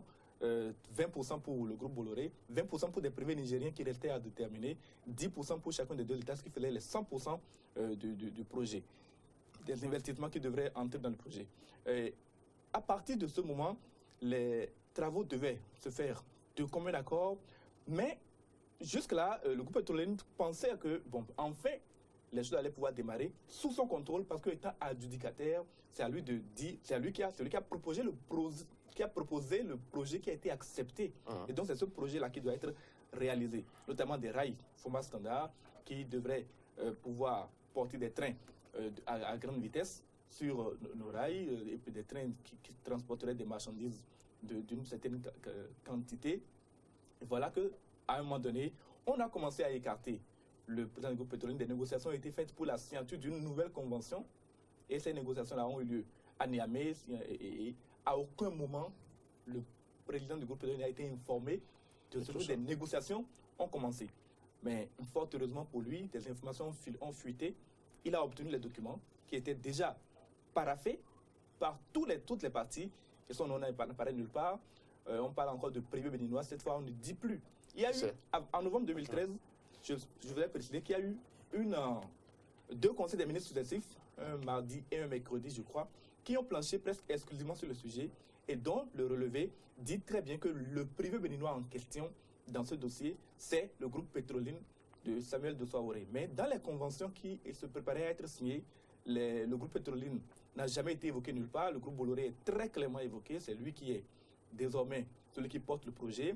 Les rails qui sont proposés sont désormais des rails format ancien d'écartement métrique, etc. Et quand tout cela a fuité, le président du groupe Petroline a mis la pression pour que cela ne soit pas signé, mais malheureusement pour lui, la convention a été signée au profit du groupe Bolloré en août 2015 à Niamey. Voilà donc comment on en est arrivé à la situation de blocage. Puisque ce dernier, le président du groupe Petroline a saisi la justice et la justice a ordonné la cessation des travaux lancé par le groupe Bolloré. Avant de développer la suite, on va prendre l'avis de Paulin Vissot, qui est le président du groupe de travail média secteur privé, qui se prononce sur la série de vices de procédure déjà développées, énumérées par James William Ogbagidi, journaliste chroniqueur du groupe de presse EDEN Télévision et Diaspora FM dans ce dossier. C'est vrai que depuis un certain temps, je m'étais promis de ne plus parler de la gestion du gouvernement Yahi. Parce que chaque fois qu'on en parle, c'est avec le cœur meurtri véritablement qu'on le fait. Mais ce matin, on sera obligé de le faire. Parce que, en fait, les agissements du groupe dont vous parlez tout à l'heure, eh bien, je parlais du groupe étranger, je me garde d'appeler son nom. En fait, c'est la conséquence de la gestion qui a été faite du pays. Parce que si les autorités du Bénin n'avaient pas ouvert la brèche, n'avaient pas été complices, je ne suis pas sûr que ce qu'on est en train d'observer là serait possible. Il a fait l'historique des dossiers. Vous comprendrez très bien que le gouvernement béninois d'alors est le premier responsable de la situation confuse qu'on est en train de distiller, n'est-ce pas, dans l'esprit des compatriotes. Et c'est bien dommage parce que le moins qu'on puisse dire, c'est que lorsque vous êtes président d'un pays, vous devrez quand même protéger les citoyens du pays que vous dirigez. Et lorsque il s'agit, disons, de créateurs de richesse, de chefs d'entreprise, en tout état de cause, dans les gouvernements qui font un peu plus de sérieux, eh bien, ils préfèrent toujours privilégier les intérêts, n'est-ce pas, de l'opérateur national. Mais vous avez vu pendant ces 10 ans, c'est comme si, après son élection, il avait reçu un mandat particulier à l'effet de charcuter, n'est-ce pas, les opérateurs économiques béninois. C'est ce que moi j'ai compris. Et donc, M. Aoré a été victime, n'est-ce pas, de cette tactique. Et on a entendu des choses inouïes. Des ministres de la République, ce qui a été le communiqué qui a été publié. En fait, il y a beaucoup de paragraphes qu'un ministre de la République avait déjà répété dans ce pays. Je vais parler de M. Diposono. Il a dit clairement que M. Aoré, quand lui il était venu au ministère, M. Aoré n'aurait pas les moyens d'exécuter le travail, le marché. Je ne sais sur la base de quelle information un ministre de la République de mon pays traite avec autant de mépris, n'est-ce pas, un compatriote. L'investisseur étranger dont vous parlez, moi je ne suis pas, comment dire, surpris outre mesure, parce que si déjà il y a le terrain, au plan interne, le terrain favorable, vous savez que ces gens, depuis toujours, dans leur rapport, parce que vous savez, contrairement au Bénin, qui n'assiste pas ces opérateurs économiques, la France, elle, par contre, est derrière ces opérateurs économiques. Et donc, ce pays-là, malgré, disons, même si sur papier on dit que nous sommes indépendants, ce pays continue toujours de croire, n'est-ce pas, qu'il agit en territoire conquis dans sa colonie. Et dans les rapports d'une colonie vers son maître, eh bien, c'est un rapport de dominé à dominateur, si vous voulez. Donc, pour eux, le Bénin n'existe pas, en fait, en réalité. Et les choses sont davantage plus faciles lorsque le chef qui est là ouvre grandement les portes, on ne peut assister qu'à ceux des autres là. Donc moi je pense que très rapidement il va falloir que au plan national on puisse s'en émouvoir. C'est vrai que nous avons pris l'habitude de nous accommoder des pires bêtises humaines, mais ça avec tous les sacrifices qui ont été consentis. Parce que ce qu'on ne sait pas, c'est que en termes de cadre juridique régissant le partenariat public-privé au Bénin, il n'y a aucune loi en réalité. Donc c'est normal que M. Aoré dise, tant que la convention n'est pas signée, je ne prends aucun engagement sérieux. Et vous savez très bien qu'avant qu'on en arrive là, il y a bel et bien des dépenses, des charges qu'il a dû couvrir, les études de faisabilité, le montage du dossier d'appel d'offres, toutes les garanties qu'il fallait apporter, certainement et obligatoirement, il a dû satisfaire à cette condition. C'est pourquoi d'ailleurs, à bon droit, il a été déclaré adjudicataire. Alors, sans aucun cadre juridique clair, on lui demande, n'est-ce pas, d'investir. Il faut être fou. Et pendant qu'il, au moment où il réclamait la signature de sa convention, justement, des choses se tramaient, beaucoup de choses se sont organisées dans l'illégalité derrière. Et ça a commencé à la table ronde de Paris. La table ronde de Paris où, devant l'initiateur du projet, eh bien, la parole a été donnée officiellement au président du groupe que vous savez, et c'est lui qui a présenté le projet. Le groupe Bolloré, il s'agit oui. du Bolloré. Alors, il a dit exactement ceci, hein, je cite, Monsieur Dossou Samuel, président du groupe pétrolien, a accepté de m'accompagner dans ce projet en investissant son argent. Il devient le propriétaire du projet. Ces propos ont été rapportés par un journal, la presse du jour notamment. D'accord. C'est ce qu'il a tenu, n'est-ce pas, officiellement à Paris lors de la table ronde, n'est-ce pas. C'est quand même inouï, monsieur le président du groupe Bolloré n'aurait pas pu prendre la parole s'il n'a pas été, autorisé par les autorités du Bénin. Donc voilà comment on a pu malmener, n'est-ce pas, un citoyen de ce pays qui n'a commis peut-être, le seul crime qu'il a commis, c'est des gens décidés d'entreprendre. Et ce qui est marrant, c'est que ce monsieur a bâti sa fortune longtemps avant que M. Yahya Bouni ne vienne au pouvoir. Mais d'où vient que, une fois au pouvoir, il a pu prendre cette décision qui a été défendue, soutenue par un certain nombre d'autorités de ce pays, notamment membres du gouvernement. C'est vraiment déplorable. Et chaque fois qu'on en parle, lorsque vous êtes un activiste du secteur privé comme moi, chaque fois que vous en parlez, c'est avec le cœur gros que vous en parlez. Parce qu'effectivement, ce n'est pas concevable. Je n'ai pas compris ce qui a pu arriver pour qu'on puisse, disons, nous livrer à autant de bassesse. Monsieur Visson, ce qui arrive, c'est que cet opérateur l'a dit au travers d'une de ses interviews, il gagne toujours partout où il passe et ils ont une manière commando, en tout cas, si je résume bien l'idée, d'opérer. Oui, et c'est ça qui me permet vraiment de s'en sortir. Donc, on peut mettre, bien sûr, sous boisseau toute règle, toute réglementation, et puis, paf, on obtient ce qu'on veut. Ce que je voulais dire, puisque j'ai parcouru quand même ce reportage de la consoeur, on note quelque part, les études sur les rails sont faites, mais selon Gustave Sonon, ex-ministre des Travaux publics en charge du dossier, dès juin 2015, Dossou n'avait pas les ressources. Oui, et ça, c'est un ministre de la République qui le dit. Oui, c'est justement ce que dénonçait mon ami Paulin, quand il se rebiffe contre ces gens de propos que ministre de la République comment que les études ont été faites. Mais d'abord, c'est ça qui étonne, en fait. Moi, j'ai, dans ma chronique d'hier, déjà réprouvé l'article de Sophie Bouillon qui rapporte des propos en les déformant même parfois, ou en les rapportant, ou en rapportant que ce qui semble arranger une partie, notamment le groupe Bolloré. Sans tenir surtout compte de la version sans tenir compte de la version du groupe pétrolier. Parce que là, elle finit en disant que les deux parties ont refusé de s'exprimer. Mais on a trouvé la version la plus favorable au groupe Bolloré, et c'est cette version-là qui est présentée. Notamment, quand elle rapporte les propos du ministre Sonon, qui estime que le président du groupe pétrolier n'avait pas les moyens de faire... Mais sur quoi Gustave Sonon se serait appuyé pour le dire? Est-ce qu'il y a eu un document qui montre vraiment la défaillance ou l'appel à aide du groupe pétrolier? Il n'y a rien qui montre que... Peut-on comprendre que tous les arguments étaient préparés pour intoxiquer l'opinion nationale? Vous savez, les études de faisabilité, quand Gustave dépose son nom, dit que les études ont été réalisées. Mais il oublie de préciser qui a réalisé l'étude. Et avec quels moyens? Et avec quels moyens? Mais c'est le groupe pétrolier qui a réalisé toutes les études de faisabilité sur le tronçon, notamment la réhabilitation des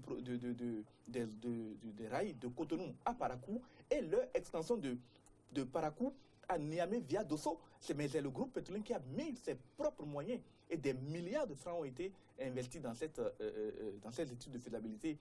Un gouvernement n'a pas été capable d'investir par lui-même les frais pour les études de faisabilité. Un privé le fait et ramène les études Et maintenant, on lui récupère cette étude-là. D'ailleurs, au départ, quand le groupe Bolloré a été introduit, il avait été entendu que les études soient remises au groupe Bolloré, en tout cas que d'un commun accord le travail soit fait.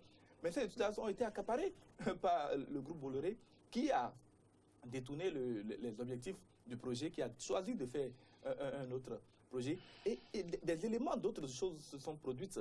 Il ne faut même pas penser, il faut dire que le président du groupe Petroline s'est rebiffé et qu'il est resté arc-bouté sur une position de « je n'investis pas tant que la convention n'est pas signée ». Bien au contraire, il a lancé le projet de port sec de Parakou.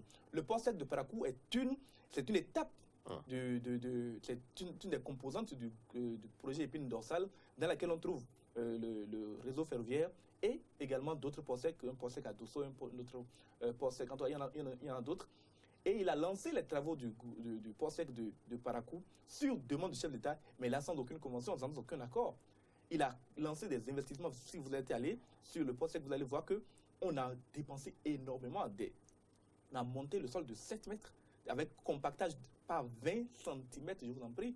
Et je suis allé sur le terrain moi-même vérifier ces choses-là. C'est des investissements de plusieurs milliards de francs. C'est un espace de 50 hectares. Bon, ce n'est pas les 50 hectares qui ont été aménagés, mais le domaine aménagé pour le port sec a été à des dizaines de milliards de francs CFA qui ont été investis à ce niveau-là. Une clôture gigantesque, en tout cas, toutes les conditions sont mises en œuvre. Et la seule chose qui manquait encore à ce port sec, c'est que les rails passent à l'intérieur pour que ce port sec devienne opérationnel. Mais ce n'est pas encore fait pour le moment. Le chef de l'État du Bénin à l'époque, quand il a demandé à Samuel Dossou d'investir pour le port sec, c'est pour lui dire, commence, nous allons faire. C'était en 2010, il lui disait, donc tu commences, ça lui permettait de lancer la campagne en 2011 pour dire, bon, j'ai lancé un projet de port sec ici à Parakou, donc population, veuillez voter pour moi, un port sec sera construit dans votre ville. Le travail a été lancé, les grosses machines sont arrivées sur le chantier, la population, des gens ont été recrutés dans la population, donc ça a démarré, les gens ont vu, ils ont cru en Boni Yayi, ils ont cru en Samuel Dossou Ahoré. Le premier n'a pas tenu promesse, le deuxième a mené son projet jusqu'à terme. Cet investissement lourd a été fait. Il y a eu d'autres. Aujourd'hui, le port sec est réalisé entièrement. Le port sec, le travail est complètement réalisé. Il ne reste plus qu'à faire passer les rails pour que le port sec commence à fonctionner. On dirait juste la réception officielle de l'infrastructure. De l'infrastructure que quelques autres, en tout cas les dépendances, notamment que ce soit la douane, les services de manutention et consorts, soient enfin intégrés également pour que le port sec puisse commencer véritablement à travailler. Autre chose que le président du groupe pétrolien, autre chose que l'on a dit sur le président du groupe pétrolien dans ce dossier qui est totalement faux ou que l'on n'a pas voulu dire, c'est que le président du groupe pétrolien, il a bel et bien, au contraire de ce que l'on veut dire dans l'article, il a bel et bien prévu de prendre en charge la totalité du personnel, de prendre en charge leur rémunération, leurs arriérés salariaux et de les dédommager pour ceux qui décideront de s'en aller ou ceux qui ne pourront pas continuer. Mais on a présenté le groupe Bolloré comme étant celui qui est venu sauver les employés de l'OCBN, notamment en payant leurs arriérés salariaux. Mais même sur les fonds qui ont servi à payer les arriérés salariaux, le groupe Bolloré a prévu de se faire rembourser. Il a prévu de se faire rembourser sur les fonds qu'il a versés aux employés de l'OCBN. Bolloré, vous avez déjà vu Bolloré faire du mécénat quelque part, ce n'est pas au Bénin qu'il va commencer. Il n'a que des intérêts à défendre et il va continuer à défendre partout où il passera. Le groupe Bolloré a bel et bien versé ces fonds-là, mais prévu de les récupérer dès que le projet sera lancé et qu'il va commencer à exploiter. Autre chose encore, si vous permettez, c'est la qualité des rails que nous proposait le groupe Bolloré, que nous propose le groupe Bolloré. Mais on nous parle de rails qui s'oxydent de 500 km de rails. Et surtout de rails métriques, de mètres d'écartement. Je veux bien aller vérifier au niveau de l'OCBN parce qu'on ne nous permet pas d'aller sur la gare centrale de Cotonou. J'ai déjà essayé par le passé. Les autorités de l'OCBN refusent d'accorder cette autorisation.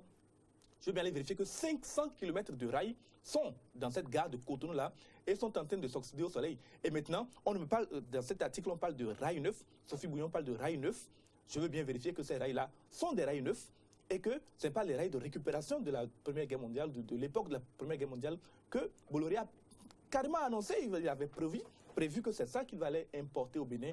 C'est l'un des problèmes aussi du dossier, il faut le Mais dire. justement, ce dossier-là, quand il a été introduit, quand le chef de l'État du Bénin à l'époque lui-même a convoqué un groupe d'experts ferroviaires pour leur dire, bon, voici le projet que nous propose Bolloré pour les rails de Cotonou à Parakou, de Parakou à Niamey. Qu'est-ce que vous en pensez? Mais tous les experts, toutes les expertises rendues, que ce soit par un premier groupe d'experts commis par le gouvernement, un deuxième groupe d'experts, de contre-experts commis par le gouvernement, tous ont dit ce que propose Bolloré est antinomique de la réalité. C'est-à-dire, c'est contre notre économie. Nous ne pouvons pas développer notre économie. D'ailleurs, c'est dépassé. C'est totalement dépassé. C'est totalement dépassé aujourd'hui. À en croire l'ancien conseiller juridique du général Mathieu qui recoupait à son âme, maître Migan. Maître Jacques Migan indiquait sur nos plateaux que les mêmes rails que Bolloré propose aujourd'hui, ces rails métriques qui ne respectent pas les normes internationales aujourd'hui, parce que les normes internationales indiquent qu'il faut un écartement de 1 mètre, 40 et quelques, d'accord, avait été proposé au gouvernement du général Mathieu Kérékou en guise de don. Et ça a été refusé. Ce sont les mêmes rails-là qui reviennent aujourd'hui, en tout cas... Qui nous ont vendus à milliards de francs CFA. En tout cas, Bolloré a estimé le montant, le coût, et ça a été apporté au Bénin. C'est ça que Sophie Bouillon, dans cet article qui circule partout maintenant malheureusement, veut faire croire qu'on est en train de rénover, on a voulu rénover ou sauver les rails du Bénin et qu'un opérateur économique béninois s'est opposé et a bloqué le dossier. C'est vraiment dommage. Quelque part, je lis dans un autre article publié par Sage Patrick Mankou, toujours avec l'AFP, qui dit « Les rails sont arrivés, un instant après, on a appris que les gens ont stoppé le travail à cause d'une décision de justice. On ne sait pas d'où ça vient. » Il met il interroge un certain Rodrigue Dambo, qui serait chef section à Bénirail, en fait, à l'OCBN, qui dit cela. Les travailleurs de l'OCBN prétendraient ne pas savoir d'où vient la décision de justice et prétendraient que les rails sont arrivés, un instant après, on a appris que les gens ont stoppé les travaux. C'est une aberration. Quand vous mettez des choses comme ça, vous les mettez en exergue dans un article, c'est pour impacter un public, celui qui lit, pour se dire, mais où se trouve le coupable dans tout ceci. Mais dans tout ça, pour vous ne voyez pas un montage à un moment donné, on a l'impression que le gouvernement béninois d'alors avait donné cette caution-là à tous ces gens qui écrivent ces insanités dans la presse et qui intoxient. Parce que si le chef de l'État, d'aller lui-même devant la presse et dit « Ok, oui, je respecte la justice de mon pays, je suis le premier magistrat du pays », et que cette décision rendue publique par la justice de ce pays, en tout cas que lui-même dise qu'il ne respectera pas la décision, que Bolloré va continuer. Il s'est transformé en porte-parole de l'opérateur, qu'il va continuer les travaux contre la décision de la justice. Et plus loin, lorsqu'on reproche par exemple à l'homme d'affaires béninois, à Aurel, de n'avoir pas moyen de faire les travaux. Réaliser les travaux. Comment peut-on comprendre une telle allégation lorsqu'on sait que, puisque moi j'ai eu à interroger le monsieur qui a dit que lui il a investi dans plusieurs pays du monde, de Yémen en passant par Genève, en passant par le Nigeria, troisième fournisseur de gaz, qu'il a la plupart du temps fait ces investissements seul à coût de plusieurs milliers de milliards, et dans le même temps, Bolloré, c'est une dynastie qui date de plus de 100 ans, qui détient les moyens, on le sait, a couru derrière la signature dans l'illégalité, la signature de convention pour pouvoir bénéficier d'environ 300 milliards de dons, pas de dons, de prêts, via l'Agence française de développement. Et on sait qu'ils ont les moyens. Non, vous savez, pour les personnes averties comme moi, on n'a pas besoin de réfléchir pour comprendre le jeu qui est en train de faire. Alors, qui est en train de montrer l'intérêt ou le patriotisme dans ce dossier? Vous avez vu M. Aurel, il a réfléchi pour monter le projet, il a financé les études de faisabilité, il a financé le montage du dossier, il a dû recruter des experts et tout ça. Sans aucune garantie juridique claire, il a démarré, il a enclenché les travaux du POSEC de Parakou. Alors, si vous faites un peu le point de milliards dépensés déjà par M. Aurel et son concurrent, vous allez comprendre qu'en réalité, lorsque vous voulez abattre votre chien, il faut quand même que vous puissiez trouver une raison valable. Donc, c'est un prétexte, le fait d'affirmer sans aucun fondement, et ce pas des autorités, que le trésor public, c'est-à-dire votre salaire, vos impôts. C'est ça qui permet de payer ces ministres, mais de payer le président de la République. Et c'est des gens qui devraient servir l'intérêt du pays, disons, braquent leurs armes finalement contre le pays. Vous comprendrez que le débat, le fond, le verre est dans le fruit en réalité. Donc moi, je ne suis pas... Je pense que la question aujourd'hui, c'est comment nous allons pouvoir nous en sortir. Et là, c'est dans cette logique que le président Talon, en tout cas, visiblement, je suis à l'aise parce que, nous avons la justice du Bénin qui a pris une décision, même si un écrivaillon dit quelque part dans cet article qu'une décision de justice, on sait d'où. Vous voyez à quel point. Pourtant, il a bien dit une décision de justice. Il dit. Il a bien dit. Vous voyez il se contredit. Le mépris. Ça dit que dans la tête. Parce qu'à un moment donné, les autorités étatiques d'alors. on méprisait. À un moment donné, on méprisait le. Déjà, dans la tête de ces gens, ils nous considèrent, parce que derrière l'entreprise concurrente là, de M. Aouet, il y a un pays qu'on appelle la France. Et ce pays, toutes ces colonies continuent de voir toutes ces anciennes colonies comme ces choses. Donc, nous, on n'a pas de droit. Entre un esclave et son maître, il ne peut pas avoir un rapport d'égalité. Donc, il nous considère comme... Qu'est-ce que nous devons espérer du président de la République? Il considère, avant que j'en arrive là, il considère... On va conclure.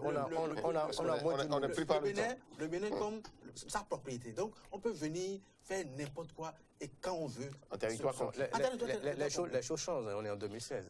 Je veux bien croire que le peuple... Parce que ce qu'on dit là, ça dépasse l'intérêt même de M. Aouret seul. C'est-à-dire que c'est l'honneur même de la République du Bénin qui est touché. Et c'est en cela que je voudrais en appeler à notre sens patriotique. Parce qu'au Bénin, nous avons l'habitude, disons, de nous taire. Tant pour autant que ce n'est pas nous qui sommes directement touchés, eh bien, personne ne réagit. On s'accommode des pires bêtises. On devrait pouvoir observer une solidarité de corps.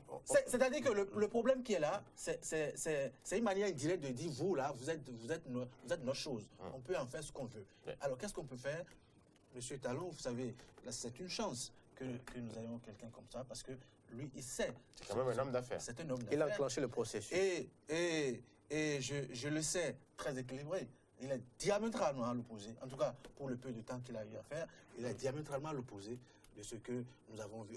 Il s'est déjà prononcé sur le nombre de crises opposant des hommes. Vous avez vu son intervention dans l'entourage du 1er août par rapport à ce conflit, cette situation entre M. Adjavon et un certain nombre d'opérateurs, sa position. Donc, je suis convaincu qu'il adoptera une position équilibrée. Et c'est regrettable. Il faut que toutes les autorités, n'est-ce pas, de ce pays, qui ont créé cette confusion, qui ont permis que cette confusion naisse et grandisse, il faut qu'on puisse les interpeller pour qu'elles puissent s'expliquer. Merci à vous. Paulin Vissot, président du groupe de travail médias secteur privé, James William Bagidi. Oui, je conclurai en rappelant que le chef de l'État, le président Patrice Talon, a annoncé un règlement à l'amiable entre les parties, mais que si des acteurs continuent ou veulent faire passer l'un ou leur partenaire futur comme un démon dans cette affaire, il risque de ne pas y avoir confiance.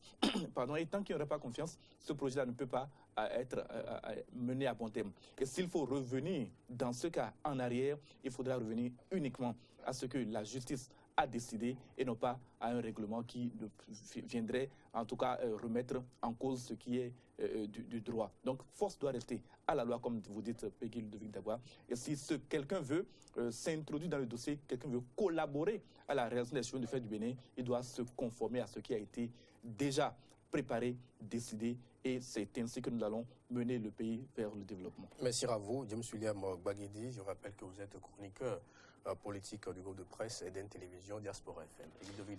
Merci à vous, Tranquille à Belantin, de m'avoir aidé à faire ce débat sur ce plateau. Merci. En tout cas, je crois que tout a été compris. Ce qui reste, c'est que force reste évidemment à la loi, l'autorité de la chose jugée. Et bien évidemment, les juristes le savent, il faudra forcément rester donc à cela. En tout cas, nous attendons de voir la suite de ce débat. Merci à vous, Barthélémy Denda se poursuit. À suivre la page sport de Jutika et Polycap Younou. On va accompagner nos invités avec ce support rythmique de Charlie Guédot.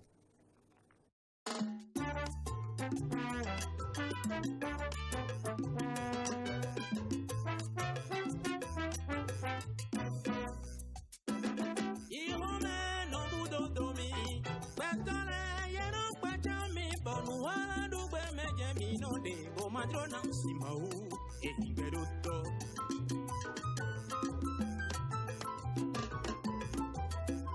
I home no budo domi, pentole yeno pachame banu rezinu weme jempino debo madrona simau e liberotto.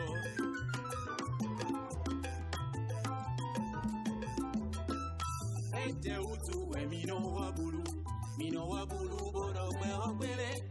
Meta questo mina no jodo bonu we no we plele no welendo.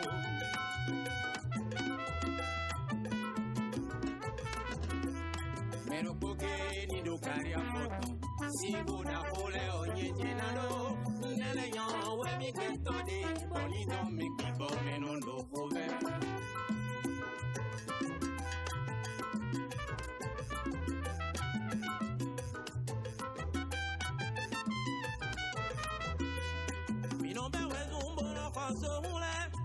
Tout ça, c'est vanité.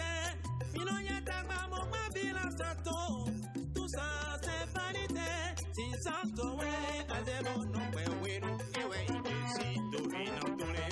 la politique nous a trahis.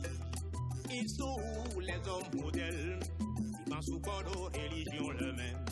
Bien à mon nouveau d'autorité. Je suis pas les hommes. Oui, moi oui, je suis pas les hommes. Oui, non, ma oui, les sirops. Sale wakota, sale wakoe, sakota mino, sale wababariba, sakota bonsi paraku, muero hongo nure, ye inati bowepo, uto nule fache, baligidi, Riano. Vanité de vanité.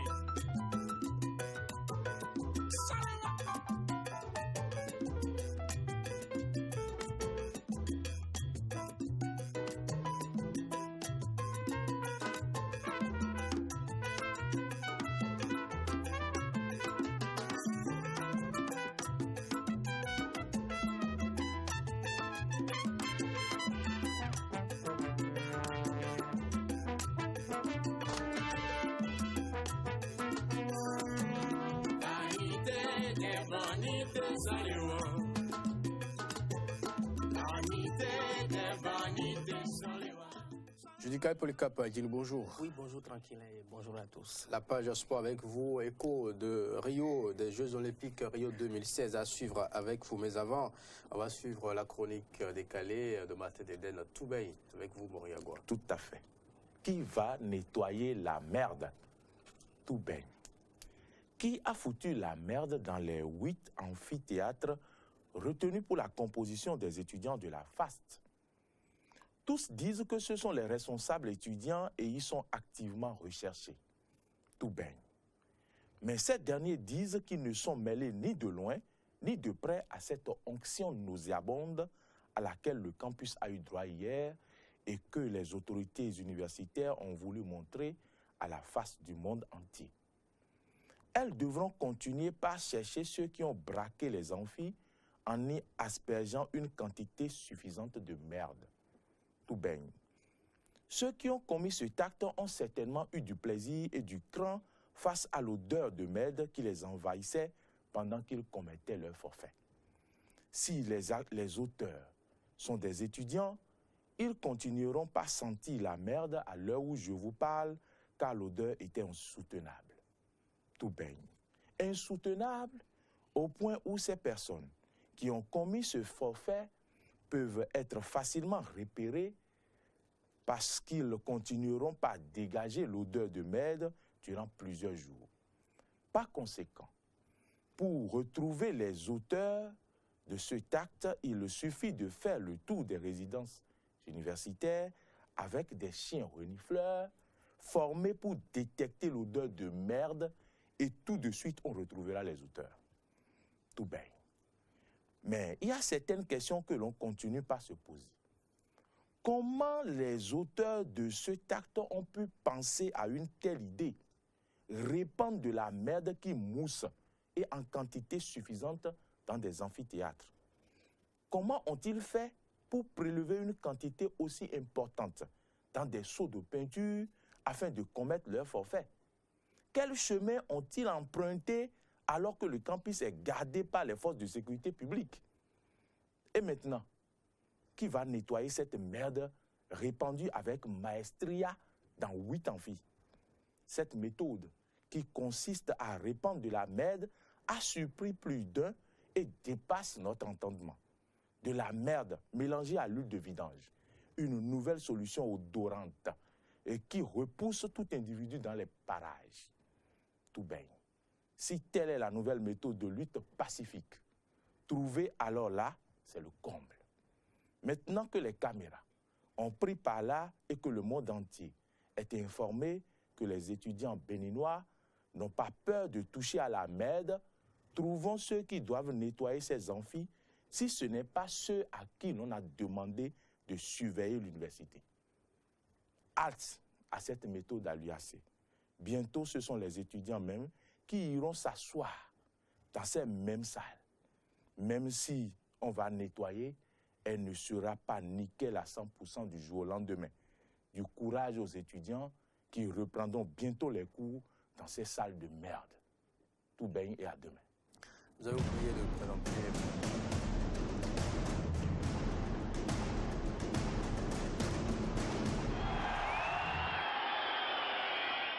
À la réalisation, Sabin Tchouda-Aton, l'amorologue international. Le sport avec vous, Judicaï Polycap.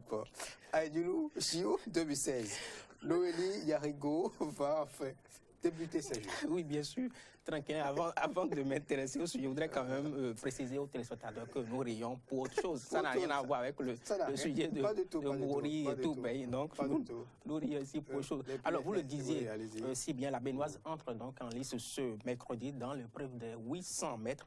Elle va disputer le premier tour de cette épreuve. Noélie Yarigo sera dans le couloir 7 et dans le couloir 7 de la série. 4 courses à suivre à partir de 14h15 heure de Cotonou. On en vient maintenant aux récents résultats de Rio. Place d'abord aux 110 mètres haies, dont la finale a été remportée par un Jamaïcain, Omar McLeod. C'est fini également pour le 1500 mètres féminin, dont la breloque la plus convoitée. Donc, vous voyez donc plutôt en ce moment l'image de Omar McLeod, le Jamaïcain qui a donc remporté l'épreuve du 110 mètres haies. Et comme je le mentionnais également, c'est fini également pour le 1500 mètres féminin, dont la breloque la plus convoitée a été arrachée par la Kenyane Kip Yegon. On a aussi retenu pour vous la qualification du Usain Bolt pour la finale du 200 mètres masculin dans la nuit dernière, finale à suivre dans la nuit prochaine. Et bon à savoir aussi la qualification des handballeuses françaises pour les demi-finales du tournoi féminin de handball après avoir battu l'Espagne 27-26, mais que ce fut dur pour ces dames françaises menées durant tout le match et qui ont arraché les prolongations in extremis, prolongations qui ont donc, au cours desquelles les Françaises ont quand même pu prendre le meilleur sur leurs adversaires espagnols par le score de 26-27. Et il faut préciser que les handballeuses françaises vont affronter les Néerlandaises en demi-finale. Qualification encore, les basketteuses françaises sont aussi qualifiées pour les demi-finales de leur tournoi. Et il faut préciser que la bande à Isabelle Yacoubou a dominé 68-63 le Canada. Prochaines adversaires des Françaises, les Américaines, et c'est du lourd pour cette équipe française. Et les braqueuses feraient mieux de bien porter leur nom à condition de remporter cette partie face à la team USA au féminin. Et puis, foot, c'était l'information de ce 16 août 2016, le décès de Joao Havelange, c'est bien cela? Havelange. Oui, bien sûr, bien triste nouvelle. Le fait que Havelange ait rendu l'âme ce 16 août 2016, comme vous le précisez, dans sa ville natale à Rio, où se déroulent actuellement les Jeux Olympiques 2016. Le Brésilien avait 100 ans et avait été admis en juillet dans un hôpital à cause d'une pneumonie. Pendant plusieurs années, Havelange a rimé avec la FIFA. Il est arrivé à la tête de l'instance en 1974 et va repartir en 1998. Et on sait qu'à son époque, il a fait du football un business, ce qu'on présente désormais sous son nez comme étant le foot business. Il a fait du football un produit, créant une sorte d'industrie autour de ce sport, multipliant les sources de revenus de ce sport également, avec la publicité, les contrats de sponsoring, les contrats de marketing. Et Havelange était aussi connu pour avoir fait en sorte que le nombre de participants à la Coupe du monde de football passe de 16 à 32. Il a également contribué à développer un peu le football sur le continent africain et asiatique, alors qu'il était un peu plus confiné aux autres continents du monde. On le connaît aussi pour sa proximité avec un ancien patron d'Adidas, Dassler, qui a fini par créer une société ISL autour de laquelle il y a eu par la suite des soupçons de corruption. Et c'est d'ailleurs ces soupçons de corruption qui ont conduit à un moment donné Havelange à démissionner de son poste du CIO après avoir passé près d'une quarantaine d'années au sein du Comité international olympique. Havelange est mort donc ce mardi à l'âge de 100 ans, alors qu'il avait souhaité pour son anniversaire, son 100e anniversaire, avoir à ses côtés la famille olympique qu'il avait invité en 2009, mais finalement, il a célébré donc cet anniversaire dans l'indifférence totale. Donc, c'est un grand monsieur du football qui a rendu l'âme. Donc, ce mardi, football encore maintenant sur le terrain. Ce mardi avait lieu les matchs de barrage aller de la Ligue des Champions. Et l'une de ces rencontres a été remportée par Manchester City en Roumanie devant le Steaua Bucarest. Score final 5-0, dont un triplé de Agüero. Transfert.